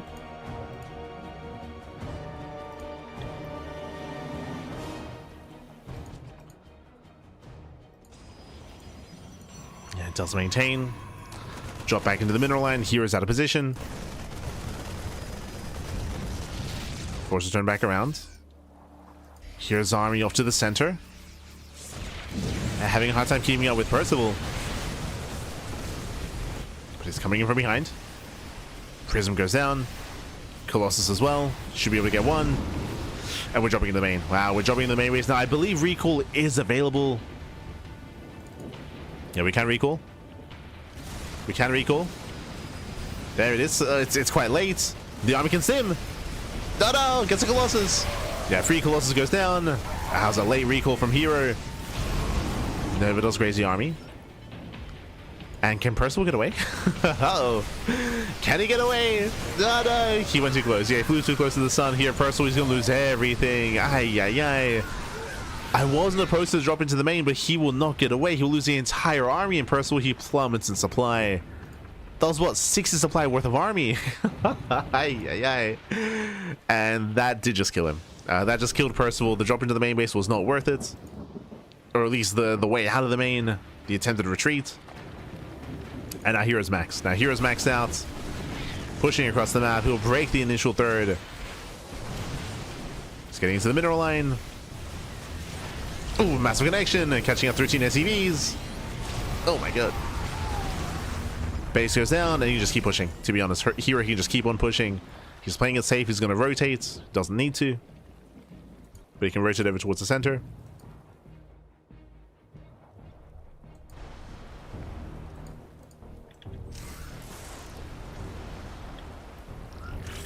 Just securing his win. Oof. Catching out both mines. Catching out the mines. We get some nice target flying on the Novas, on the Disruptors, but the Novas are too good. Yeah, they're too good. GG gets called, and herO, he will take a 2-1 lead in the series. Whew. GG. GG, well played. He'll take the 2-1 lead here and is 1 game away from claiming the series here and now. Let's go. Let us go. Percival, he was able to hold his own, and he had a couple of nice moments. Percival, he does thrive in the mid game, especially when it comes to drop play. His drop play was solid. His initial pushes, punishing the Phoenix opener, was solid as well, catching out a lot of Phoenixes. But we saw that he failed to really get across the map. He failed to break the third base, and with that, herO snowballed out of control, gained map control, and herO, for the most part, was in control of that mid game.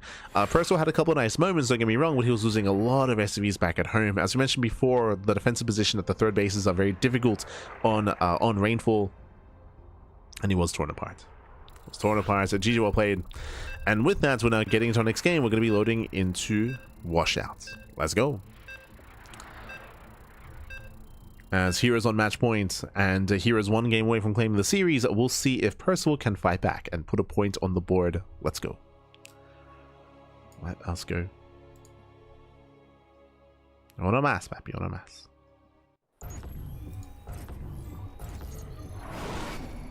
As morning in the bottom left-hand corner of Washout, we have the South Korean Protoss player. We have the red Protoss representing T1.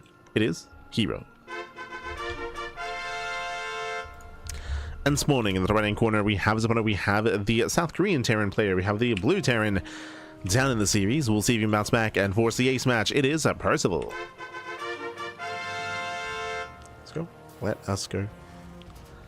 But again, it wasn't just a drop play. As Toppin mentioned earlier, like Percival, he had a really nice defense at his own natural, which, I mean, again, the game almost ended then and there, but he was able to choke up all those zealots, land some juicy mine connections, EMPs, and take the better fight. There were a couple of key moments that did go his way, but alas, still not enough.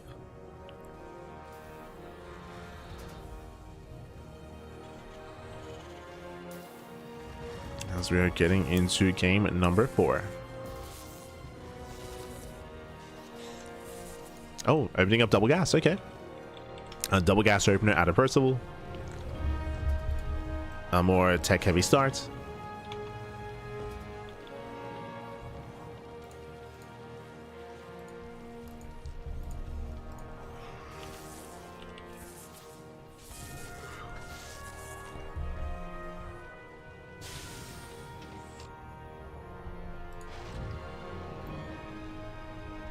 Yeah, much more tech heavy.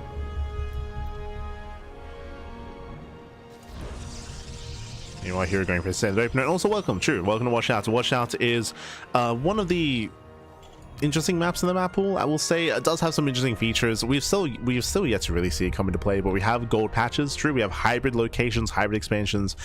We have some towers that can be knocked down. I do like the idea of having these towers that can be a way, like an alternate, like a harassing option to destroy mineral patches, to be able to harass some of these fringe bases. It is a nice option. The center of the map can be opened up a little bit further by knocking down these rocks. And the bases themselves are decently spread out. They're more defensive overall, but we do have a greater distance between them. We'll see how we open up. This time, I wouldn't be opposed to a Stargate opener here in a vacuum, but after that last game, I'm expecting a Twilight Council. Ooh, as Reaper gets caught. Reaper is caught out. Nice catch here from herO. He will deny the scout. Percival going for the CC on the high ground.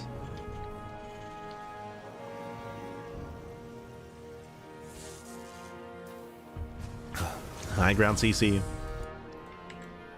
And it's going to be not a Twilight Council, my apologies, but it's also not a Stargate. Robo Opener. Okay, as a creator, is that you? So a Robo Opener can open up a couple different ways. One, we can open up with the early Prism for early Depth Harass, for example, to apply pressure across the map, to apply some micro, of course, as well, to add some micro. Woodermine does burrow. And Woodermine will zone away. Likewise, this can lead into an early Bay, into early Colossus, into a Colossus Rush, which is very old school. Given the amount of gateways that we're seeing, it should be a Prism. So Observer into Prism is kind of what we're expecting. Eyes are on herO. Oh boy. In general, it's a very safe opener here, going for the robo, but it does take away some harassment options. It means that, say, blink is delayed, charge is delayed, map control is difficult to maintain. And early tank, early liberator. Ooh, Percival's going for the early push. First things first, we have the drop across the map. herO does miss the drop, but back at home, there is nothing to defend. We got one stalker. Sorry, we have three. Okay. We have 3 stalkers. Drop comes in. Boys pull away. herO maintaining that low ground. Does try to maintain his position. Observer will help with the Widowmine. Shot still goes off, but drop into the main. So far killing 1 probe. Ooh, killing 3. Wow, 3 probes go down. The medevac does barely pull away in time. At the same time, herO pushing in. Does pull back. And Percival expands. And Percival, he does expand. Oh, Jesus. Yeah, 6 probes. 6 probes? Oh my god. 6 workers go down. Nice damage here from Percival. He's not done. Liberator also moving in. And herO, he still wants to be active. He still wants to be active, still wants to move out. Liberator has arrived. It denies mining, killing 1 more probe. herO, remember, he has no blink. The Observer does spot the army. herO, he wants that tank. He wants it. He gets it. We'll lose 1 stalker. Yeah, 1 stalker for a tank. Well worth of a herO. The Prism is coming to reinforce, and herO is looking to make his way into the main, and there's only 1 tank to defend. Ooh, there's a massive opening into the main. He's going for it. Just with 4 stalkers. Okay, only 4. Just gonna be harassing. Going for the tank. Will he bring it down? There's a repair. Yeah, repair is just in time. Whew. Tank survives. Tank does survive. Again, there was potential if we had dropped additional stalkers into the main base, but here he was very light when it came to his aggression.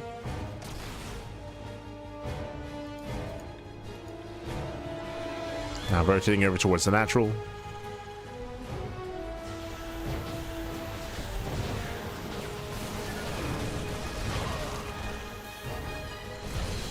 Go jump into the main. Catching out 5, 6 probes. Not bad.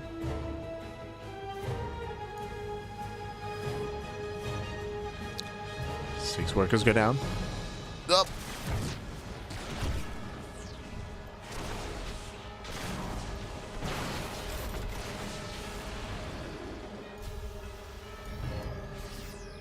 Yeah, 6, 7, 8 probe kills. Nice damage here by Percival. Does cripple the economy. This is getting very messy. It's getting very, very messy. Speaking of messy, we have like a handful of Zealots trickling in. We warp it into the main base. Here, he can break the natural. There's no bunker. Wow, no safety bunker. Friendly fire here from the tank. On the ByuN army, tanks are going down, and Percival gets fully surrounded here. Zealots from both ends. Takes out every single tank, it busts into the mineral line, and Percival's being torn apart. He's being torn apart. At the same time, we do have the drop across the map. Percival doing some counter damage. The warpins continue. And herO has broken him. He has broken the main base, has broken the expansion. GG gets called, and herO, he will take game number 4, claiming the series 3-1. GG. Whew. GG, well played, congratulations. herO, he will claim the series. My condolences to Percival here. Again, a very chaotic game. Percival, he was doing some great damage across the map, dropping, harassing, but due to the tank count being very low and due to the lack of defensive bunker, he was vulnerable. He was very, very vulnerable back at home. He was very I wouldn't say defenseless, but the defensive position was weaker than we expect of seeing here, and the mass zealot just overwhelmed. Just got free damage, getting on top of the tanks, nothing to defend. GG. GG, well played. herO did overwhelm. Again, a very chaotic, very aggressive series here, which is what we expect out of players like herO, like Percival. But that does lead us here into our grand finals. Exclamation mark. Be in the chat to have a look at the back yourselves. Let us catch up. Let us catch up again. That was a very chaotic series, and we expect the chaos to continue as we have our grand finals. The top 2 players here for the tournament here in the PiGosaur Cup 77. It is going to be herO versus ByuN in that best of 5. Again, herO did take on Percival in that last series, 3-1. So herO versus ByuN in those grand finals. It's going to be a best of 5. Bear that in mind. Best of 5. 1 series left here tonight. Let's go. Uno más, papi. Uno más. With that, we're going to be going on a short break. Videos are underway, and when we come back, we will have a next series. We'll see you soon after the break. See you soon, Pappy. See you soon.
Welcome back, everyone. Welcome back to the grand finals, those grand finales here of the PiGosaur Cup number 77.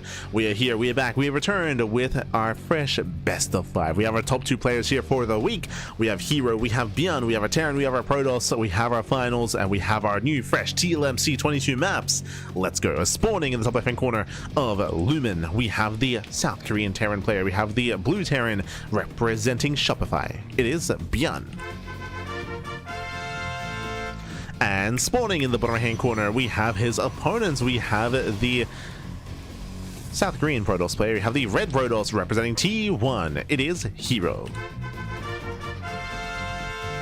And if you're in the chat, you know what time it is. It is Gamba time. Predictions are now open. Place your bets. Place your bets on who you think will claim the series. Best of luck in the chat as we delve into our best of 5.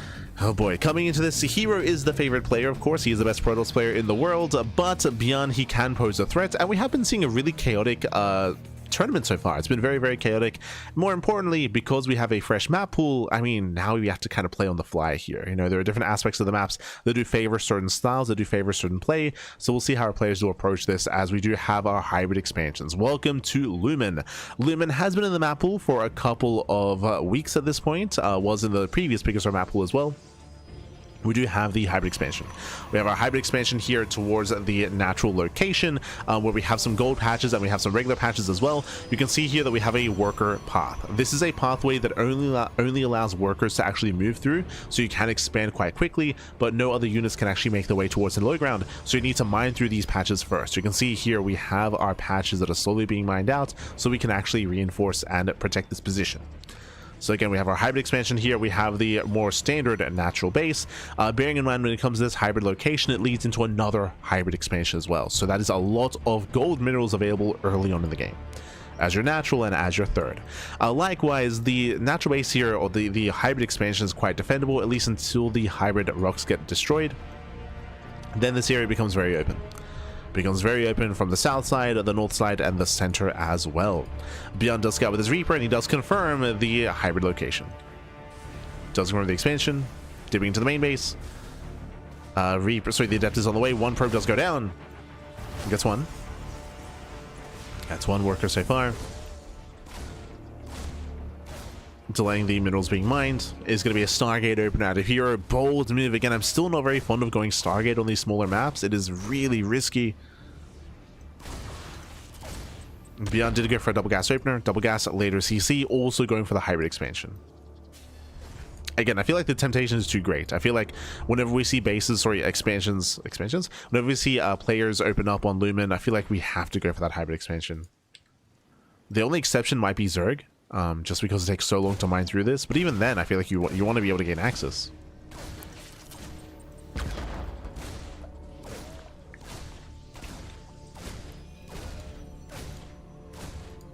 As workers are mining through, they're trying to at least.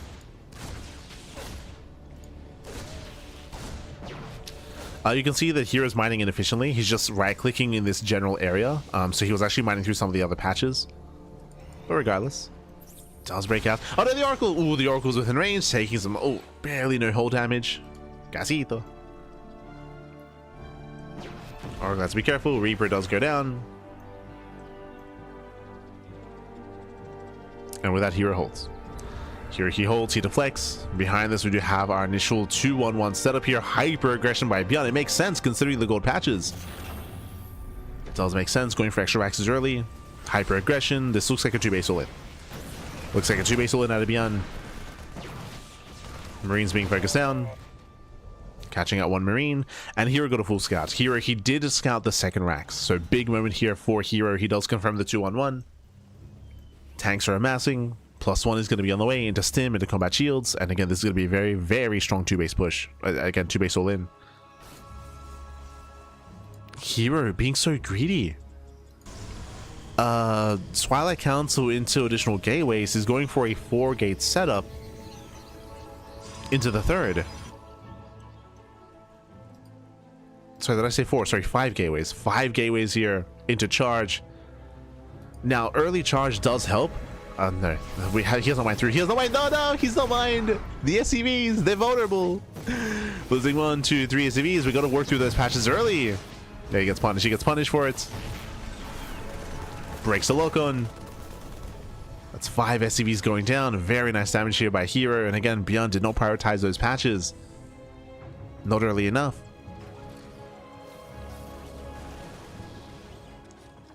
So we're getting messy. We're getting very messy here. Oracle's back into the main. Catching out 2 more SCVs.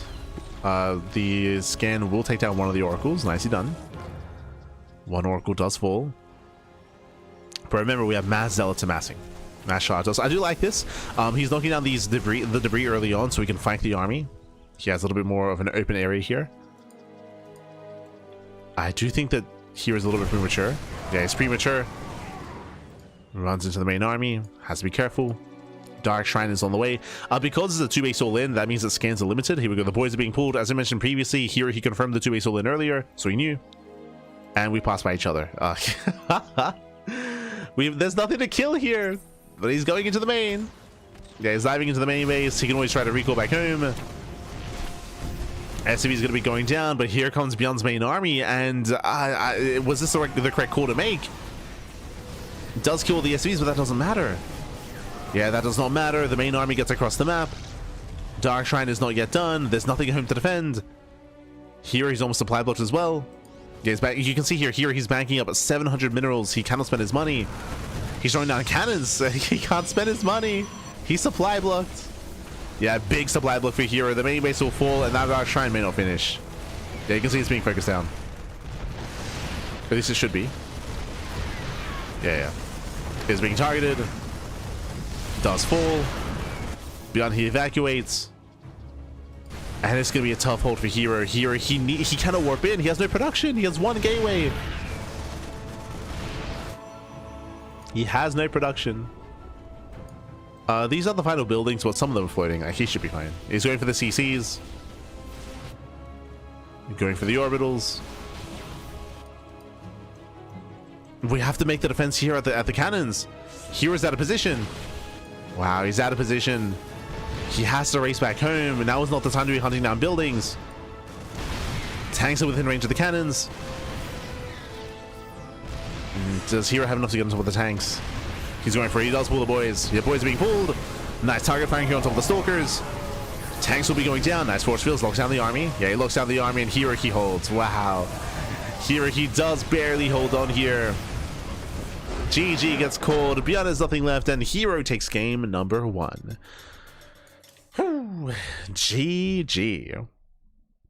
GG, well played. I feel like Hero made that as difficult as he could for himself. Like, to miss the army, to go for the base trade, to get supply blocked, to lose an Arc Shrine. Like, there was so much there that was going wrong for Hero, but he made it back home. He made it back home in time. He was able to fight out on the map, out in the air, out in the open, I should say. Collapse on the army. GG. GG, well played. The power of charge. Again, as we try to emphasize, these charge base openers are designed to punish 2 base all-ins, and ByuN went for the 2 base all-in. He went for it. Let's go.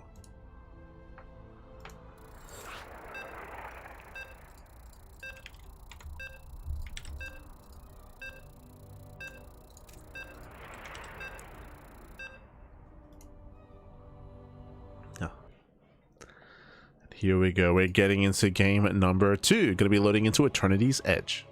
Oh boy. And again, we're expecting more aggression. We're expecting more all-ins on these more aggressive maps.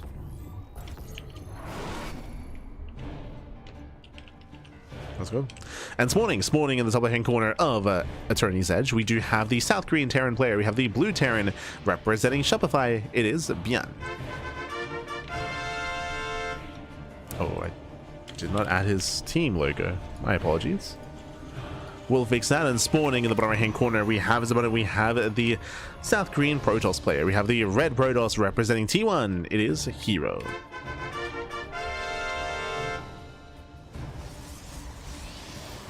Let's go. Let us go here. He does take a 1-0 lead in the series, and we'll see how our players will approach Eternity's Edge. As we mentioned before, Eternity's Edge is quite a large map. It's a very wide map. There's a lot of expansions, a lot of potential here on the edges of the map as well. But personally, it did feel like aggression would be too tempting and too favored on this map, specifically in regards to the triangular third base and the forward high yield gas expansion as well.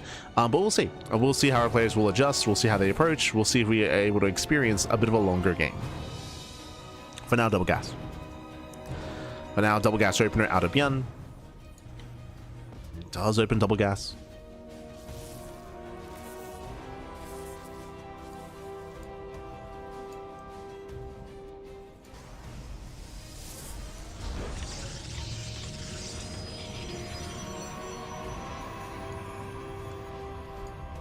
Yeah, and with that, he's going for a more tech-heavy start. He's going to be going for a faster factory, a delayed CC. And this can lead into early Cyclone play, committed mine drops, early Banshees, early tanks. Show us what you got. Meanwhile, we saw herO open up with the Stargate last game. This time, do we go Stargate again? Do we go Robo? Do we go Twilight Council? herO has options. He has options.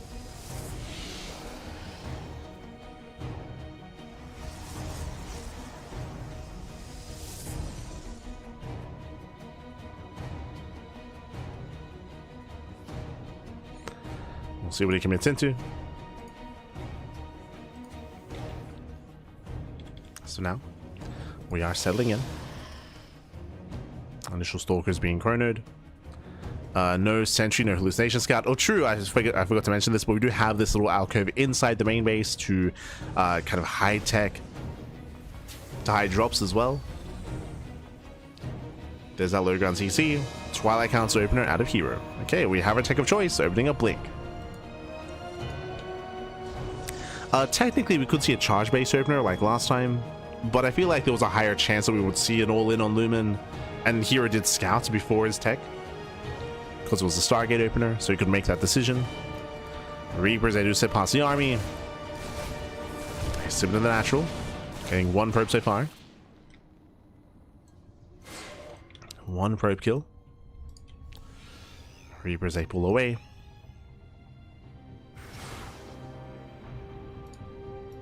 Charge has begun.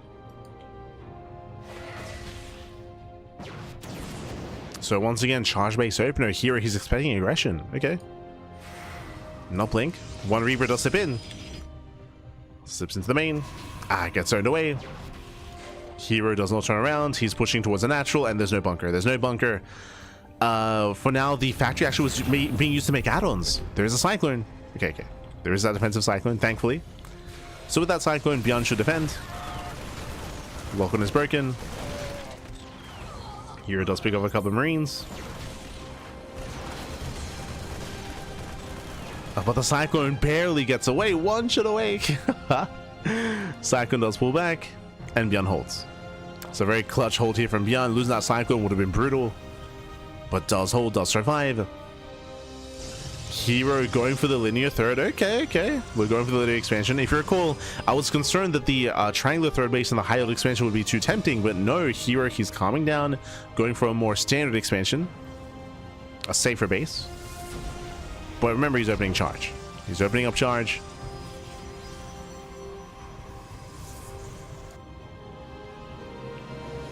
And he's on how many gates? Only 3. Okay. Remember, last game he went up to 5. He went up to 5 bases. Sorry, 5 expansions. What did I say? 5 gateways. Jesus. No. Did not get enough sleep, Pappy. Aye.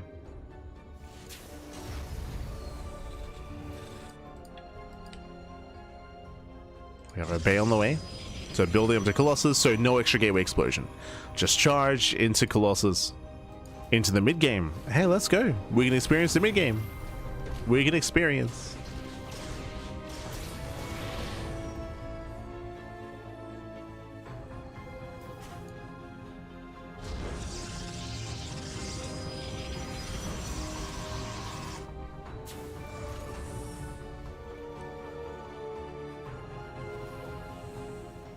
As from here, we are going to be opening up.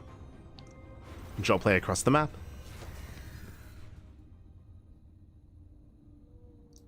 We're getting to our drops. Raven harass into the natural, getting 1, getting 2, 3, up to almost 4. Not bad. But for the most part, we're slowing down. Sure, we have some prism harass into the bases, but they shouldn't really get much done. Dropping into the mineral line. Settling for the depot. May kill. Okay, yeah. Will snipe the depot. Going for the Cyclone even. Oh, a little bit messy. Yeah, a little bit messy here, but the War Prism does get away. Does break the lock-on. Oh no, the Raven. Yeah, Raven, a bit of miscontrol. Yeah, pulls back for a moment within range and does fall. Now, when it comes to this left-hand side, we should discuss it. Now that we're unlocking this area of the map, herO can make his way towards the gold. Now, this is a big factor in PvT. It is very common for Protoss players to gain map control in a longer game, and this gold base is going to be a massive power spike for herO if he can get there. Now, the scary thing here is I would say that this gold expansion is more accessible than the gold base on Title Citadel. True. Is much more accessible for, like, it's easier to expand to. That's maybe what I should say. And easier to defend as well. Ooh, the Prism barely does get away. Jesus. Yeah, Colossus in position. Colossus exposed. Can we go for the dive? Not quite. And not quite here. Colossus does survive. Double drop into the main base. So far here, he's holding on. The reason why I say this base is more defendable is because you can see here that we're leapfrogging and expanding towards the gold. You can expand towards it, so your army is a little bit closer. We can see that herO doesn't actually do that, though. He does eventually take the triangular third. Interesting. And we spoke about this earlier, but this base is more accessible for the aggressing player. Here we go. Charge does collapse on the first tank. One tank goes down. The Colossus are on their own. Where's the rest of the army? Oh, pick up! Oh my god. Barely does save the Colossus. They pull away to the batteries. herO, where are the defensive warpins? Yeah, the warpins were delayed. He has stalkers in the main base, a little bit paranoid about a drop. I mean, there's a drop coming in. herO is in position. No blink. Yeah, no blink for herO, but he does barely save the Stalker. Clutch moves. Oh, Colossus is one shot away from going down. Oh my god. Tank firing on the sentries, actually. Yeah, tank shots on the sentries. Colossus, they barely do hold. Drop back into the main. Army does rotate. Still no blink.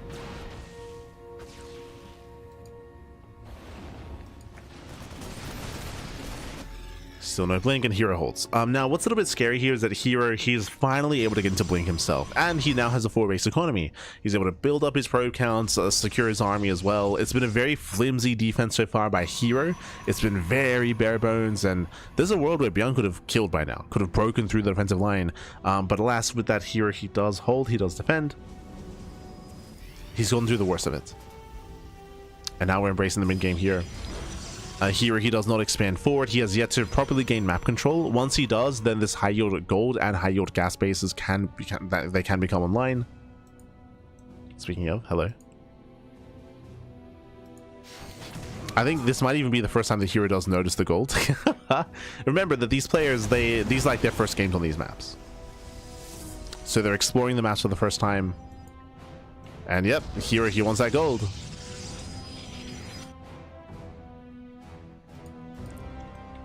He wants that gold expansion.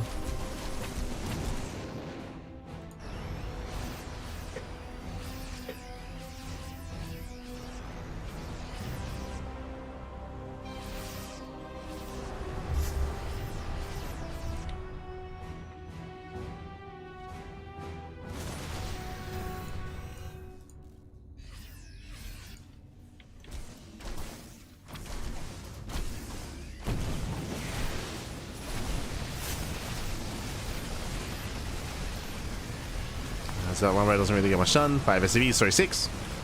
Here he's gaining map control. As I mentioned before, he's up to now 4, soon to be 5 Colossus. The 5th Colossus makes sense in this position. Usually you want to stop at 4 at most, but 5th Colossus makes sense because 2 of these Colossus are 1 shot away from going down. Like, there's a very high chance they just get 1 shot. Did I say 5? That's a 6th Colossus. But again, high chance that 2 of these Colossus go down. So already preparing for that kind of situation.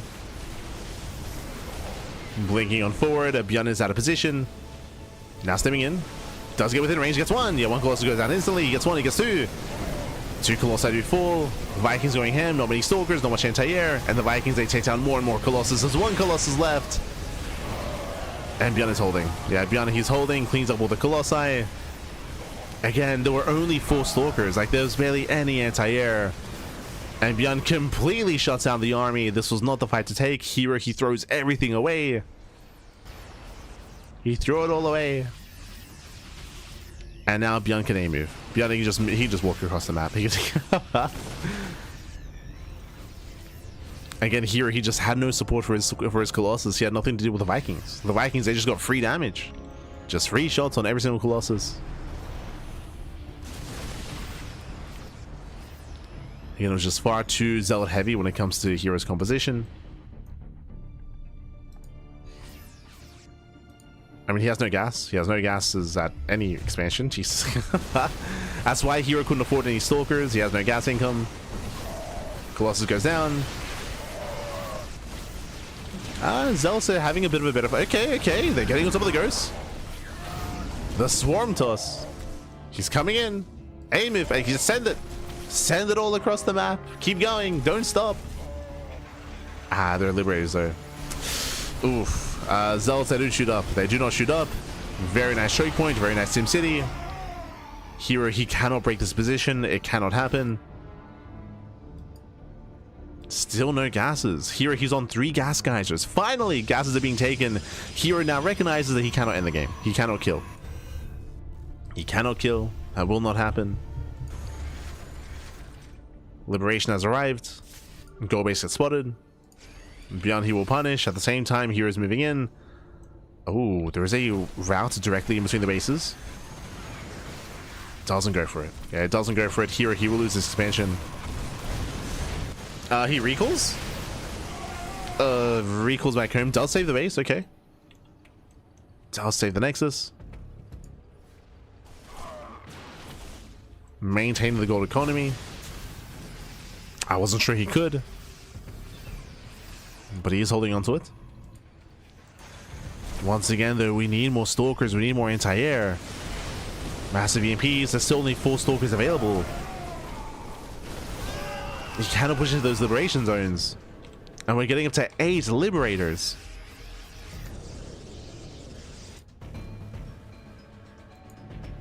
Gases are now somewhat being saturated.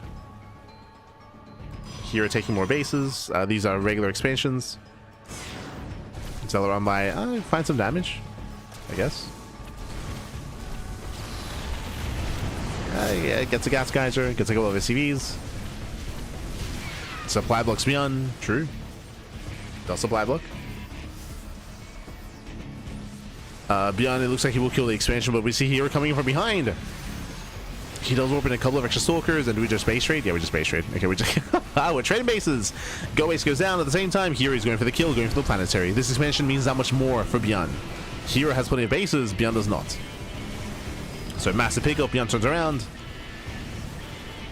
ByuN needs to be very careful with those Liberators, he cannot overextend. Hero pushing further in. He has to be careful not to be surrounded. Oh, the Colossus, yeah, Colossus are exposed, miscontrolled by Hero. As he tries to kite away, we'll lose a Prism, we'll lose a Colossus as well. Yeah, massive pickups. Hero losing both Colossi. And here he has to get out of here. He has to get out. Did kill 27 SCVs, but he cannot take the main fight. Not like this. Not like this. We're getting messy. We're getting very, very messy here. Here he just has to buy time. Just buy time. For extra warpins, he's got 2 more robos on the way. That's ambitious. You can see here is banking 2,000 minerals. How many gateways does he have? 14. With this much mineral income, you could argue for like up to 18 to 20 gateways. Just for constant Zealot warpins, but another base goes down. Again, Hero cannot fight this. Not yet.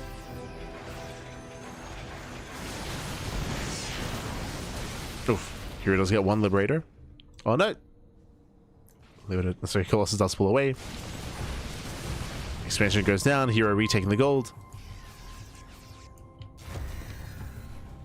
Hero here attempts a counterattack, but ByuN is keeping up. Yeah, ByuN is keeping up with the rotations.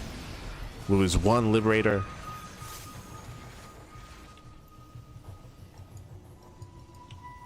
Hero rotating in.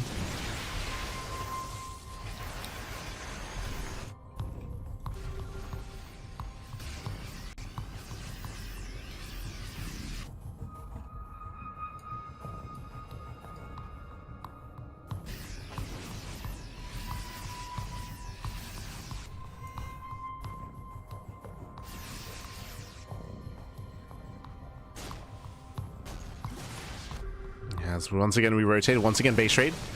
ByuN does recognize something's wrong, does know where the army is. Liberator's out of position.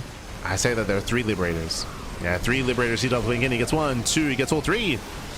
But he's bleeding out a lot of gateway units. Colossus, they do kite away, better control him. Oh no, the miscontrol, he rallies in. And with that, ByuN is doing it. He does catch all the disruptors, all the Colossus, miscontrol out of Hero. Aye. Again, very messy movements out of our Protoss. And ByuN should not punish at this point. He should be able to punish. We get a decent Nova, but it's too little too late. ByuN, he's rallying in. Nice EMP. And we're going to have a series. We're going to have a series here. ByuN, he takes down that center expansion.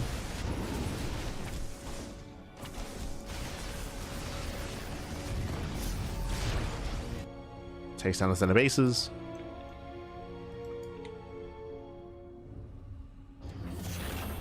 Hero going for the base trade. ByuN does find another Nexus. More bases going down, more mining's being denied. Hero, he can maybe take a bit of fight here. Nova's a little bit premature.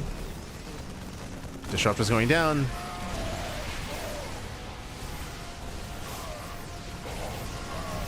Also trying to come in from behind, shows the Nova.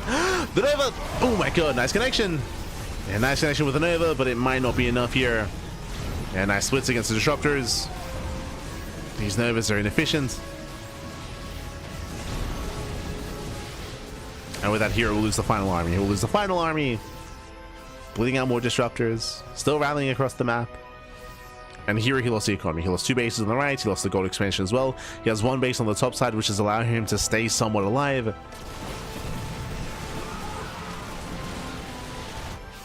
But here he has no standing army.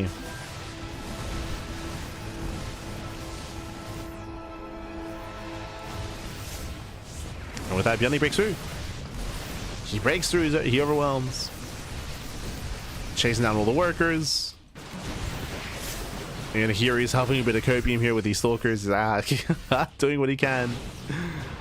I mean, hey, finally let's catch a couple of liberators at least, but no, blinkers don't cool down. Yeah, blinkers don't cool down. Massive pickups. GG gets called, and ByuN ties up the series 1-1. GG. Whew. GG, well played. We are tied up 1-1 here. A very chaotic game. Very, very chaotic. The map did come into play when it came to how open the bases were. The bases were very... yeah, very, very open and very exposed. To be fair, because we had non-stop aggression here, like we just didn't really have any defensive setup. There was no batteries in position, no static defense to buy time. Likewise, for the most part, herO's best defense was just good offense. He just kept attacking instead. So very, very chaotic game state here. And that leads us into a tied series. We're tied up 1-1. We're loading into game 3. Going to be loading into Rainfall. Oh, the aggression will continue. Aggression will continue. Let's go.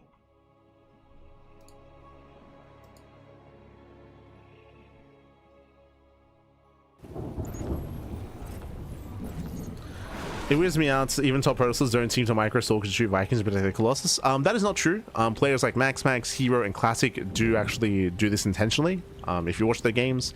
If you're referring to this last game, game number 2, between these 2 players, if you recall, specifically herO had a very low stalker count. He had a low stalker count because he had no gases. That's why he was so zealot heavy. For a very, very long time, he was stuck with like 4 stalkers, so he couldn't really contest the liberators. That's how far behind he was, at least gas wise. If you're referring to like the first like half, if not first like 3/4 of the game, later on herO did build up an actual like competitive stalker count, and then he was focusing down liberators, but I would say it took a long time for that to happen because herO's gases were so late. They were so late. But here we go. Here we go. Spawning in the top left hand corner of Rainfall, we have the South Korean Terran player. We have the blue Terran representing Shopify. It is ByuN. And spawning in the bottom right hand corner here of Rainfall, we have the South Korean Protoss player. We have the red Protoss representing T1. It is herO. Here we go. But again, if you watch players like MaxX, Classic, herO, they do accomplish this as well. But once again, we did try to emphasize that the stalker count was just low to begin with, because remember, it wasn't even a blink stalker opener, it was a charge follow-up instead. So very low gases, a very cheap mid-tier army for a very, very long time that game. But here we go. Here we go. As now we're going for our initial opener. Likewise, across the map, we do have ByuN setting up into an economic start as well. So far, so good. And welcome to Rainfall. Rainfall is a smaller map of the map pool, less bases, shorter rush distance, and aggression is heavily favored here. Oh, speaking of aggression being favored, we have a Concussion Shell Marauder opener. Economic start into Marauder. This can lead into a 3-racks. Yep, there it is. A second racks into a third racks into a 3-rack stim timing hyper aggression out of ByuN. So hyper aggression, it's going to be on herO to scout and to confirm. So far, herO does open Stalker first, no Sentry yet, no hallucination. Eyes on herO, there it is. It's going to be a Sentry after the Stalker into a hallucination scout. So herO, he should be able to confirm the 3-racks. As we can see, 3-racks is on the way. Stim timing out of ByuN, a very, very aggressive build, and herO should scout, confirm, and react and respond. There is a chance that ByuN denies the scouts. If he can situate his Marines in position and catch out the hallucination, then, I mean, there's a chance he can shut it down.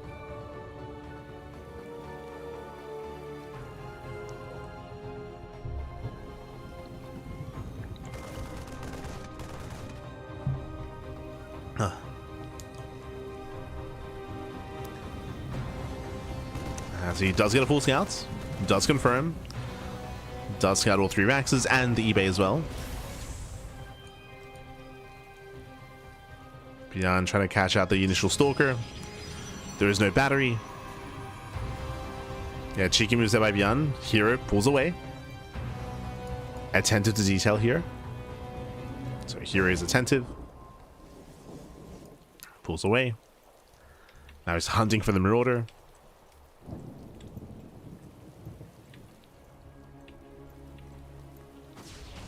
And gets a shot off. Oh! Does get a shot off.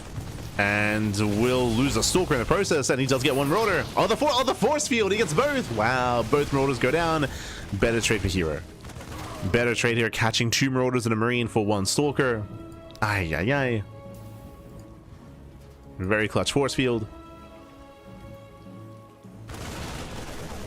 Here he has 1 more Marine. Yeah, 1 more Marine goes down. Pulls away the Stalker. Yeah, pulls away, loses a sentry, but he will get 2 more Marines. Oh, does trade. Loses a second Stalker and a sentry. And here he has to pull away. Yeah, Stim is revealed. herO does overextend. Does overextend towards the end. Did kill 2 Marauders and 6 Marines, but losing 3 Stalkers is brutal. That's a very gas-intensive loss here for herO. So did get too greedy towards the end. Catching out the first 2 Marauders was amazing, but got too greedy. With that, herO's claiming a 3rd base. You can argue that in a way it's worth it just because this is weakening the Stim timing. Stim is already done, by the way. Stim is done, but now there are significantly less Marines.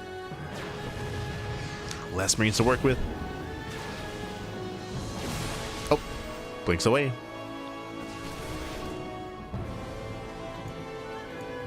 herO calming down.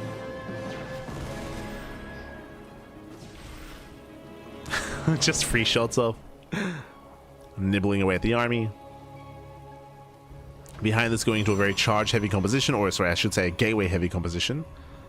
So blink Stalkers into charge slots, and ideally you want to preserve these Stalkers over time. ByuN moves out. As ByuN moves out, herO moves in. Oh. And here he can maintain this position behind the mineral line. He can maintain. Ooh, we'll lose 1 Stalker. Bit of miscontrol there by herO. Oh. Yeah, bit of miscontrol. He might lose 1 more Stalker. Does get away. Main army has arrived. Zealot legs are still not done. Yeah, no charge, but Zealots, they do trade well. Nice target firing on the Stalkers. Again, you can see that intentionally so ByuN has been focusing on those Stalkers, but alas is going to get surrounded and he will lose everything. Yeah, he will lose every Marauder. Better trades for herO. Catching out ByuN. In the end, the sim timing was not worth it, and we're now going for a 3rd CC. Oh. herO. He does commit. There's 2 Marauders left. Yeah, he's got to calm down. We have more Zealot reinforcements. herO, he wants his Marauders. Cleans up Marines. Not a bad trade. Again, mainly bleeding out Zealots. Once again, herO staying on a very low gas count. He's only got 5 Stalkers. Getting as much value as he can. Gets 3 more Marines. And it's Mass Zealot. Now it's just Mass Zealots from here on forward. So we're going to have 5 Stalkers and potentially no more from here. Again, we're spending gas on the Robo, the Bay, Colossus production. That's why it's crucial that you maintain the Stalker count early on. There's not a lot of gas to work with. Oh, 7 in the process. So again, risky maneuvers here from herO. Microing his heart out, catching out the Widow Mines, not bad. Cleans up the minefield. Oh, 1 more Stalker goes down to 4. 4 Stalkers left. Again, this will matter coming into the mid game. Alright, so here's pushing. How many gateways? 9. Ooh, a very heavy gateway count.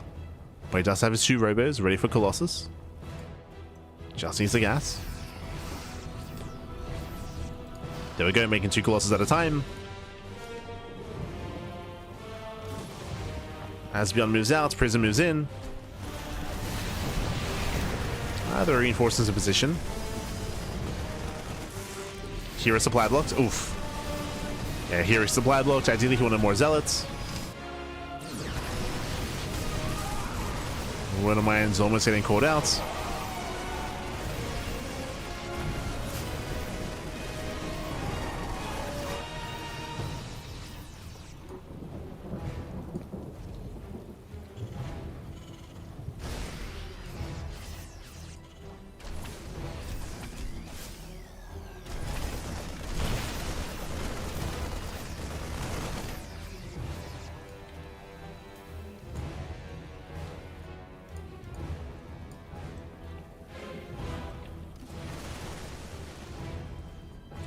Yeah, as ByuN is just nobly out of control from here. Again, here he may have just let out far too much. He needs more time for more Colossus. If he can buy a little bit more time with Colossi, he can hold, he can defend. But ByuN is coming.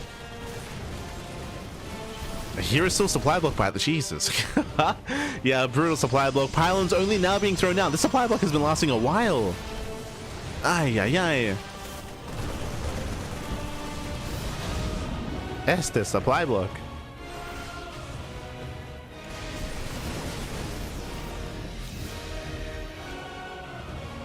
ByuN is turned away. Pylon's now done. Here he can just start to build up his army. And he's getting up to 4 Colossus. So he has a pretty substantial Colossus count. When it comes to the Vikings, there are so far only 2. So a very low Viking count this time for ByuN. The Colossus, they can reign supreme. Oh, yeah, ByuN, these Vikings are late. So many Vikings left over. Mine shots going off. ByuN is out of position. He's racing back home. The third base is exposed. Okay, herO does not commit. Playing it safe. Plays it safe, pulls away. We do warp in a couple of Stalkers. We have how many? 9. Okay. A decent count. 9 Stalkers. Against 3 Vikings.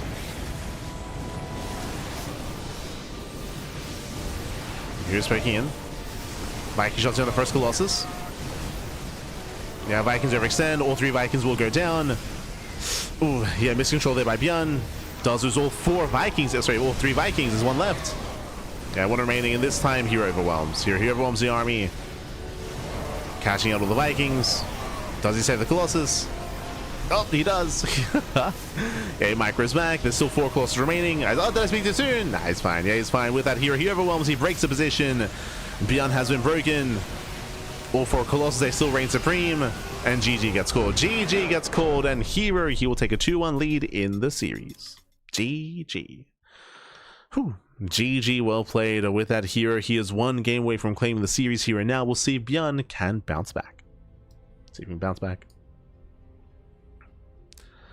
Oh, and again, this time here, he was able to maintain a bit of a higher Stalker count through the early game. He was able to gain map control. I will say that the scariest moment for herO was when he was getting supply blocked. ByuN had the greater army. He was pushing across the map. Here, he needed more time for the Colossus to get up and running. And what I will say about ByuN's play here is that he was unable to really stifle any of the economy. The bases were untouched. The reality there, the bases, they were untouched for herO. He was freely mining, freely able to make use of his economy, of course, and get into the Colossus. ByuN, he was able to gain and fight for map control, but couldn't really threaten the bases of herO. Wasn't able to threaten bottom left. And with that, GG. GG, well played. herO, he just held until the Colossus got up and running, held until the Robos came into play, and herO had that big power spike. And that game also kind of plays into what was said earlier, which, I mean, I feel like it might just be maybe not even recency bias, but especially if you're paying attention to one player a little bit more than others, then it's something that you notice about that player and maybe not others as much. Referring specifically to Stalker control and Stalker movement, protecting Colossus from Vikings. We did see that this game, like the Vikings, they went down, partially also because ByuN was not microing them. He did move them in and they went down immediately, but you saw that here as well when it came to the Colossus being maintained. Maintain those Colossus pushing in. But here we go, spawning in the top left hand corner of Fear and Faith. We have the South Korean Terran player. We have the blue Terran representing Shopify. It is ByuN. Wait, did Dream and Scars make it through? In my brain, I think I just assumed that it did, but did it not?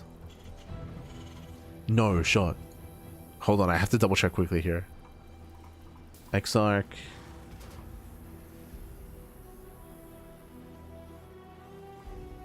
No. What? Wait, I thought that was a sure thing. Did I mess up? Did I give the wrong score to the wrong thing? Did I mess up? Hold on. Because in my brain, I might have mixed up the two. Like Dream and Scars and Fear and Faith. Dynamic. No, yeah, Dream and Scars didn't make it through? That's crazy. Wow. I need to see the rest of the judge scores. Like Ay. What the hell? Okay. Spawning the top left corner of Fear and Faith. We have the South Korean Terran player. We have the blue Terran representing Shovel Rebellion. It is ByuN. How many 4-player small maps made it through? Like 4? And spawning in the top right, in the bottom right hand corner, we have the South Korean Protoss player. We have the red Protoss for T1. It is herO. No shot.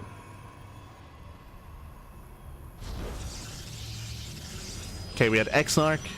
We had sorry, I'm just quickly counting how many 4-player small maps. We had Exarch, we had Fear and Faith, we had Old Sun Temple, and we had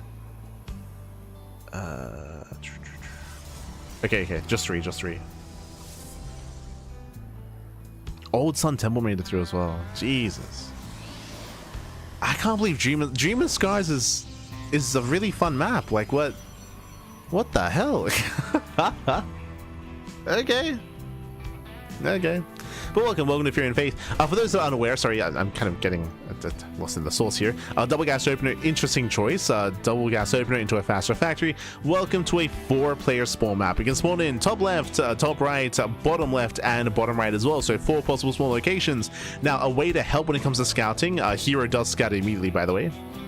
That's fine. ByuN is the monorail system. You can see here we have like the Futurama tube system here from one side of the map over towards the other. So this monorail system does connect all corner expansions, and you can go through these tubes with workers. They're worker only pass. You can't like link through them. Like you can't like send a bunch of lings or marines or zealots into the tubes. Only workers can fit inside said monorail system. Likewise, you also have some smaller tubes here in the center of the map connecting some of these other expansions. This is a really cool way to deal with the RNG-ness of 4-player small maps to scout your opponents a little bit faster. To scout them faster to confirm. We can see herO does wall off one of those tubes, of course, leading into his main. Only one, as he opens up Stargate. Stargate opener out of herO. I'm a little bit shocked to see a double gas opener just because it's a very large map. We have a secure natural as well. So we have our main base, we have our natural. It is going to be on the high ground, and we have our 3rd and 4th expansions right next to us as well. So we have our initial 4 bases in our own corners of the map. Diagonal spawn also leads into longer games.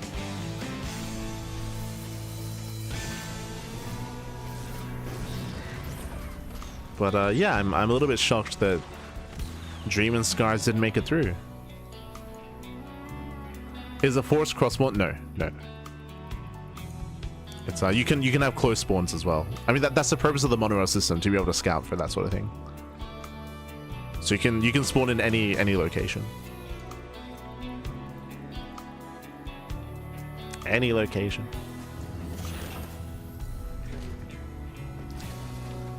So now we're building up our 3-1-1 setup. ByuN has yet to scout. ByuN has no idea, by the way. ByuN has no idea where his opponent has spawned in. Has no idea. Bit of a messy setup here.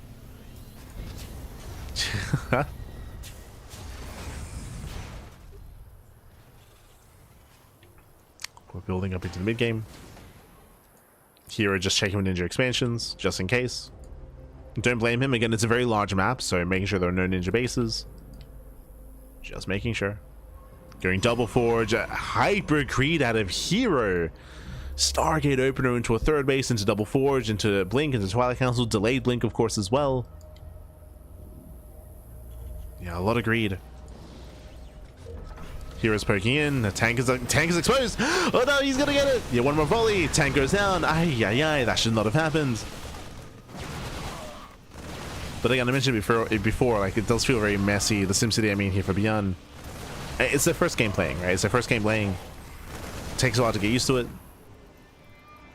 Does take a while. Here he scouts top right, just in case. Again, looking for ninja bases. Setting up the stasis. Ooh, stasis goes off on the cyclone. Uh oh. Yeah, Cyclone gets caught. Here he can just keep pushing, just bullying the army.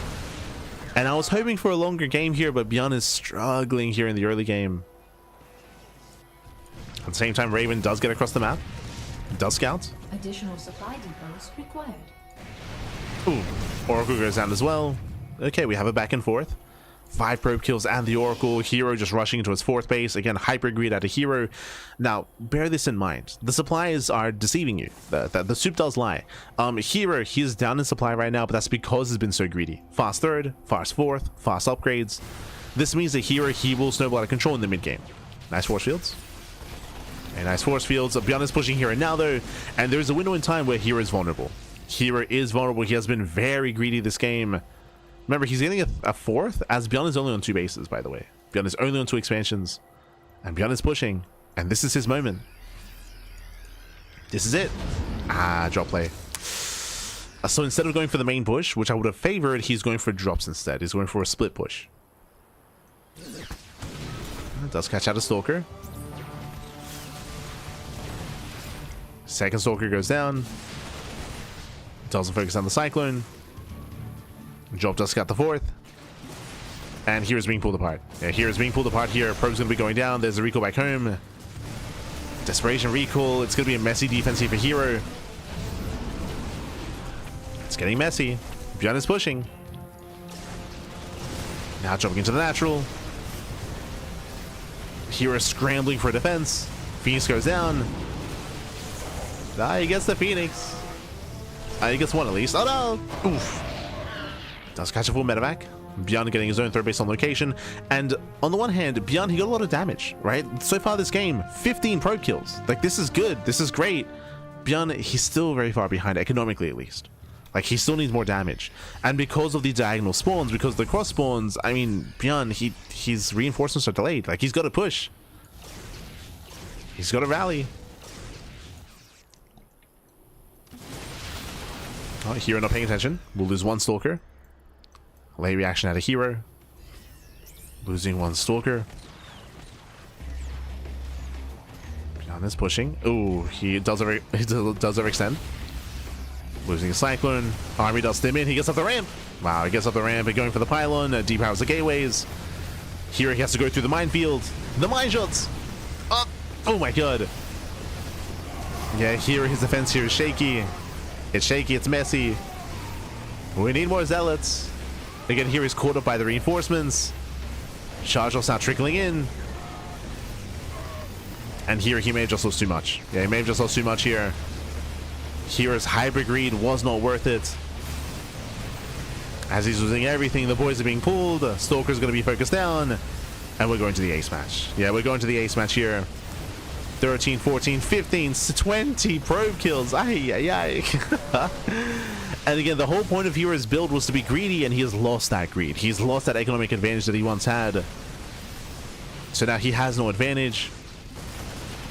He also lost the forges, so no 2-2.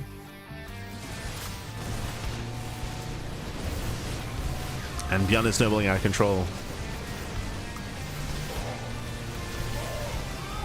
He's snowballing. Catching out all the zealots. Pushing into the bases.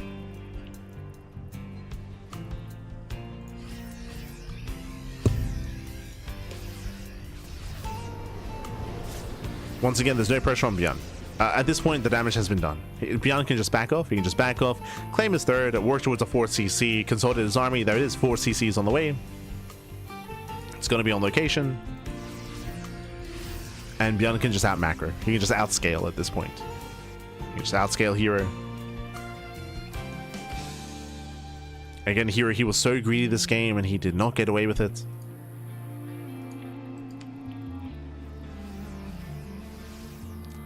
He's now trying to be active.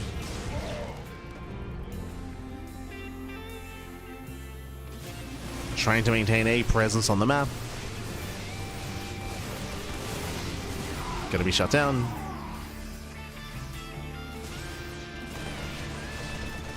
He's getting chased down, Pappy. Oof. Does lift in time. Collapsing the army. Zealots, they do bust in. Again, chasing down the bio. Hero trading as best he can, but there's only so much he can do. Like at this point, it's just an overwhelming bio army. We can just stim, Pappy. The man with gun is too good. It's too good.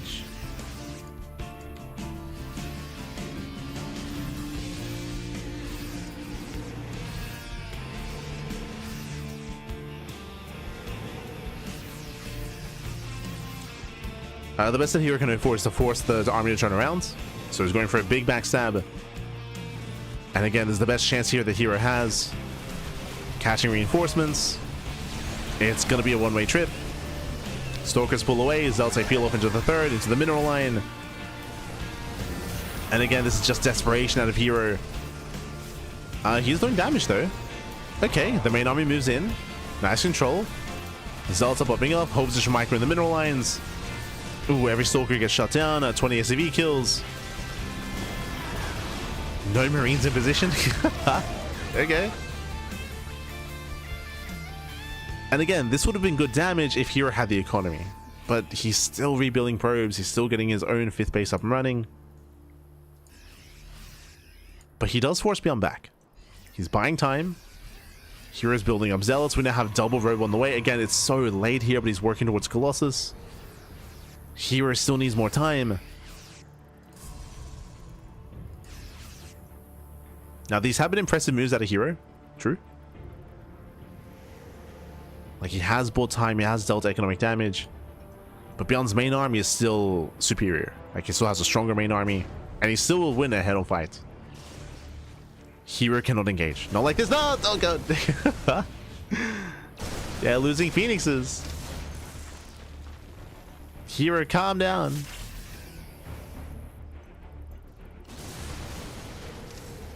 ByuN, he does peel off some units though.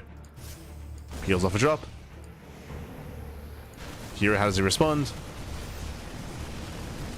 The base may just go down. Okay, he does react in time. He does react. Hero pulling away. Trying to collapse in for a surround. The Nexus will fall. And he's going for it. He's going for the dive. Yeah, it does go for the dive. It does lift up the Ghost. Tries to knife some of the EMPs. Nice positioning here from ByuN. Yeah, better positioning. The choke point is brutal. Zealots cannot engage. And ByuN overwhelms. ByuN, he overwhelms the army. Takes down the Nexus. Honestly, the Nexus was helping. Honestly. The Nexus was helping. No more lifts. No more ground army. And here, all that remains are just Phoenixes. Just a handful of Phoenixes. That's all he's got left. No. GG. GG gets called, and ByuN ties up the series. We're going to the ace match. GG. Whew, GG, well played. We're going to game 5. Winding it back, as a reminder, Hero was hyper greedy this game, going for a Stargate opener into a 3rd base, into Blink, into Double Forge, into a 4th expansion. All of that while ByuN was on 2 bases. Like, that's how greedy he was. He was so greedy this game, and ByuN was hyper aggressive. He was hyper aggressive. He pushed out across the map. He did not stop, and ByuN did punish the greed out of Hero. Did punish Hero's greed, was able to snowball out of control, break through, push into the natural, deny the forges, deny the economy, eventually break the 4th expansion. And with that, GG. And GG, well played. With that, we're going all the way to the ace match. It all ends here. It all ends on washout. Oh. Hello.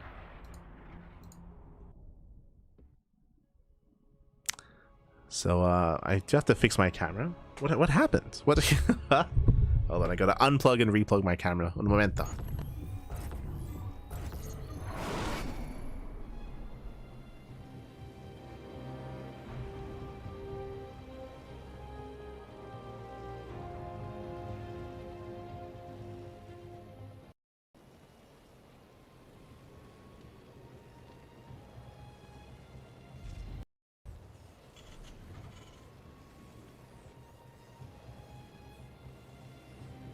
Okay, we're back.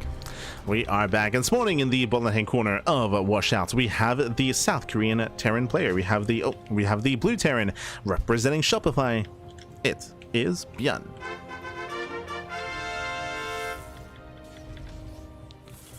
So I'm just trying to fix up. There we go. And spawning in the top right-hand corner, we have the South Korean Protoss player. We have the red Protoss representing T1. It is herO. Ah, we're back. We're back, papi. We're back. It's quite rare, but like, you know, maybe once every couple of months. It might be a port issue, I'm assuming. Like it just dies on me, so I just have to replug the camera. That's fine. Happens like a couple of times a year. It's all good.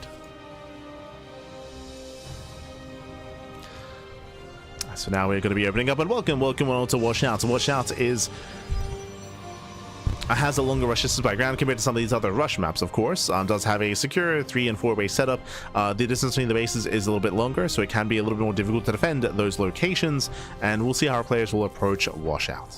Oh boy. For now, double gas opener, faster factory, a more tech-heavy start out of ByuN. Meanwhile, herO going for his own gate expand into cybercore. Sorry, gate cyber expand. So we're just calming down, we're settling in. Into the A smash, the final game of the series, papi. The final game.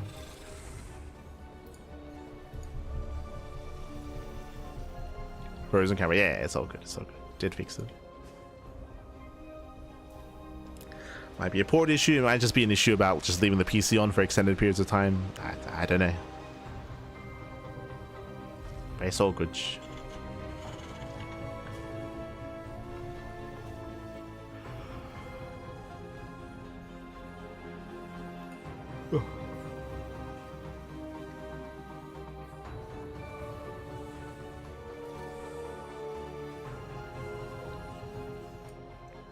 As it is going to be a Twilight Council open out of herO. Okay, most likely Blink.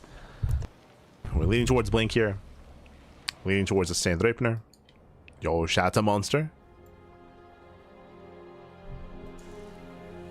And Shopify. I don't think I've seen any Shopify. Oh, that's way too soon.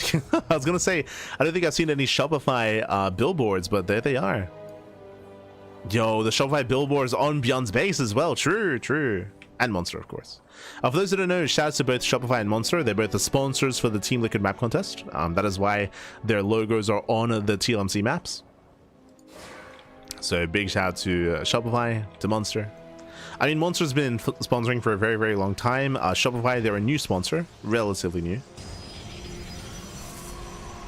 Is there no Shopify logo top right? There's a Monster billboard.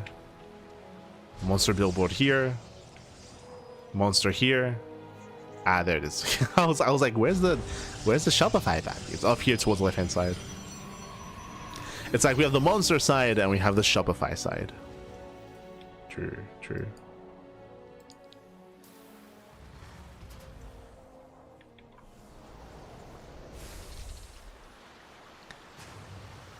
Again, for now though, we're calming down. We do have our initial opener, opening up 1-1-1 into early Raven. I believe there was, oh, sorry, initial mine drop. So mine drop into said Raven. 3 Widow Mines in the medevac, headed into the main. And here he does pull away, does react. 1 Widow Mine into the main base, 2 into the natural. herO does react in time. Oh no! Oh my god, late reaction! Yeah, late reaction, massive connection, 9 pro. Oh god, that should not have happened. 9 probes go down. Ay, ay, ay. ByuN takes a massive lead. Yeah, it takes a massive lead early on. Here he was inattentive. That is already critical damage.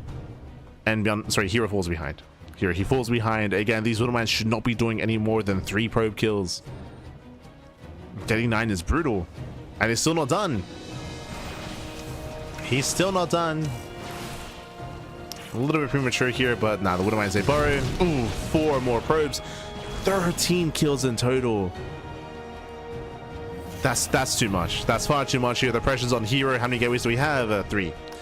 3 gate blink. herO, he has to counterattack. herO, he's borderline all in.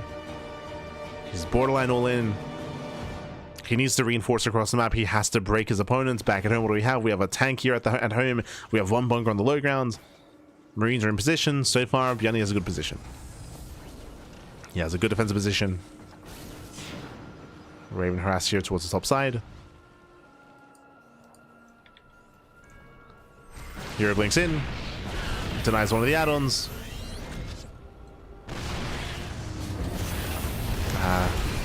Yeah, losing two stalkers go down. ByuN, he does take the better trade. Losing an add-on but killing two stalkers. herO, he does take another gas geyser at the natural, and he's going into early storm. So early storm at a herO. That is the Hail Mary play here for herO. No tank in the main. Wow, no tank in the main base. Damage is being done. herO making up for it. 5, 6 SCVs. Okay. Catching out 6 SCVs. I'm in order as well. This time doesn't lose the stalker. Did I speak too soon? Oh. Even denying combat shields. Not Stim, unfortunately, but regardless, does take down the tech lab. At the same time, ByuN is pushing across the map. That's where the army was. I was curious. Back at him, what is it to defend? We have two stalkers and 1 High Templar. No storm. ByuN, he can get on top of the natural, and he can depower everything. That is not Chose's pylon. No. He's pushing in. No Stim. He's a little bit premature. No, he's within range. Okay. I was going to say that he's a little bit tentative here with his position, but he does get on top of the pylon. Pylon goes down. Prism cannot get on top of the tanks. And that's 2 gateways depowered. 2 gateways depowered. Storm is almost complete. So there is 1 High Templar. So there's 3. The storms will help, but this is still critical damage. It's getting out of hand. Here come the storms. Nice blitz. Yeah, nice split, nice spread. There's 1 storm so far. There's 2 more storms left. 2 more storms. ByuN is pushing in. And switching into the bases. The storm does graze the army. There's 1 storm left. It's coming in. Ooh. Decent storm. A lot of Marines go down.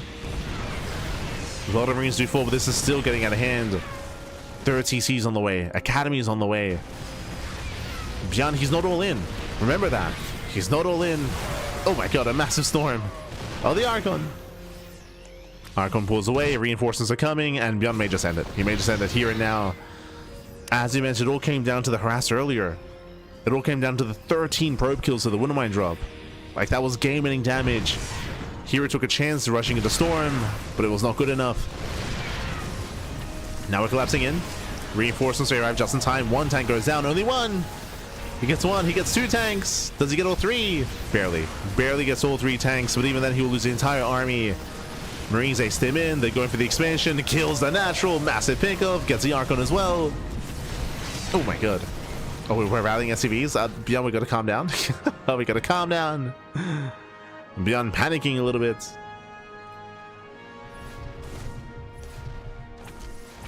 Does panic. Storm builds are cool when they work. We should once again emphasize that the Storm play here was desperate from herO because he was already dying. Remember, like herO, just to re-emphasize, using 13 probes, that is game-ending damage. Like a lesser player would just topple over and die. herO, he is fighting back as best he can.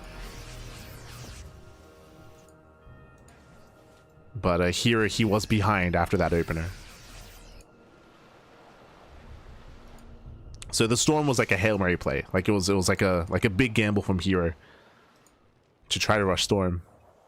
And the Storms were good, don't get me wrong. The Storms they were good when they were connecting, but we had limited Storms and nothing else, right? There was just nothing else to support the army. It was just pure Storm, essentially.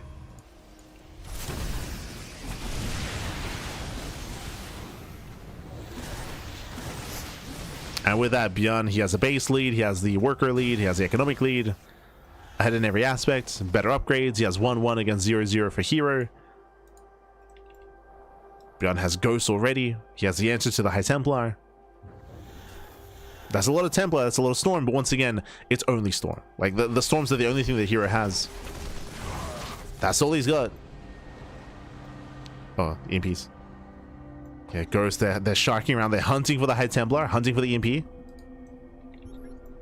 Scans, that's what the army.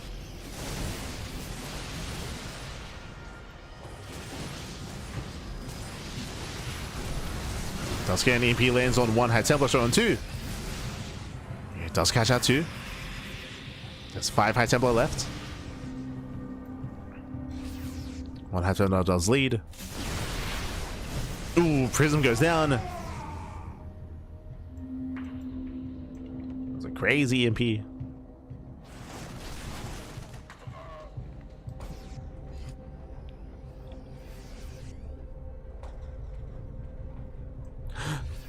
Oh, he sees! He wants them! The EMP!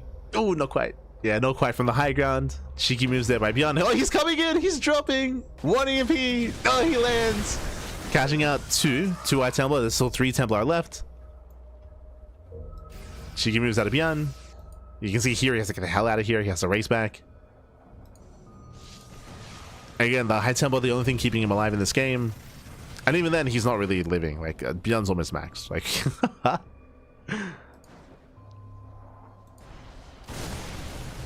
yeah, knocking down those rocks in the center. ByuN is coming. He's coming. Catching it 1, 2 High Templar. There are how many? There's 8 left. Again, it's like just almost pure High Templar here.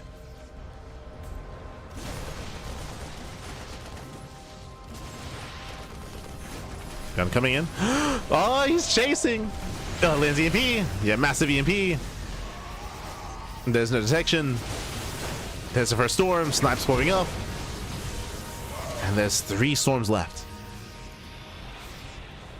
Yeah, 3 storms remaining.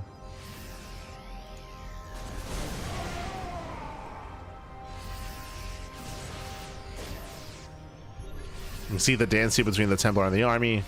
Ghost moves in. Does go for the snipe. Once again, no observer, no detection. herO coming in from behind. ByuN has the high ground. He kites well. Yeah, 1 storm does crazy army. Ghost moving in, lands EMP. That's it. That's 1 more storm left.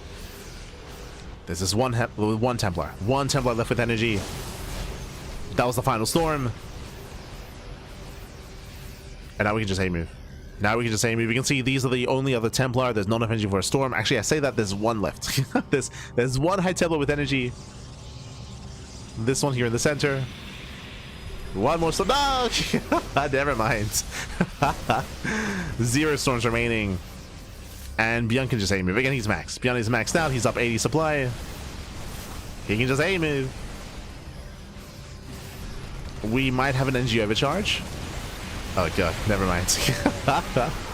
Yeah, there's no NG overcharge. With that, he stims and he wins. He breaks the army. GG gets called, and ByuN, he will claim the series 3-2, advancing on and becoming this week's PiGosaur Cup 77 champion. GG.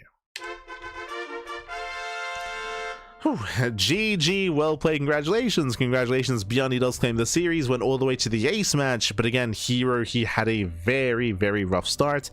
It is one of the things about TVP is that the game can end very early on to economic damage, whether it's a Hellion run by, whether it's DTs, whether it's the depths, whether it's stalkers, whether it is Widowmine drops, which is what we saw this game. But to lose 13 probes at the start of the game, that was game ending, right? That was game ending. Any other Protoss player would have just died essentially from the follow-up push. herO did hang in there, but herO, he was dying from that moment. Like, he was on the back foot, he was behind, he was doing everything he could to try to recover. As we emphasized, herO's goal there was to stay on 2 bases, take 4 gases, and rush into storm. That was his hope, to try to bounce back in that game, to try to pull a fast one over on ByuN by rushing storm.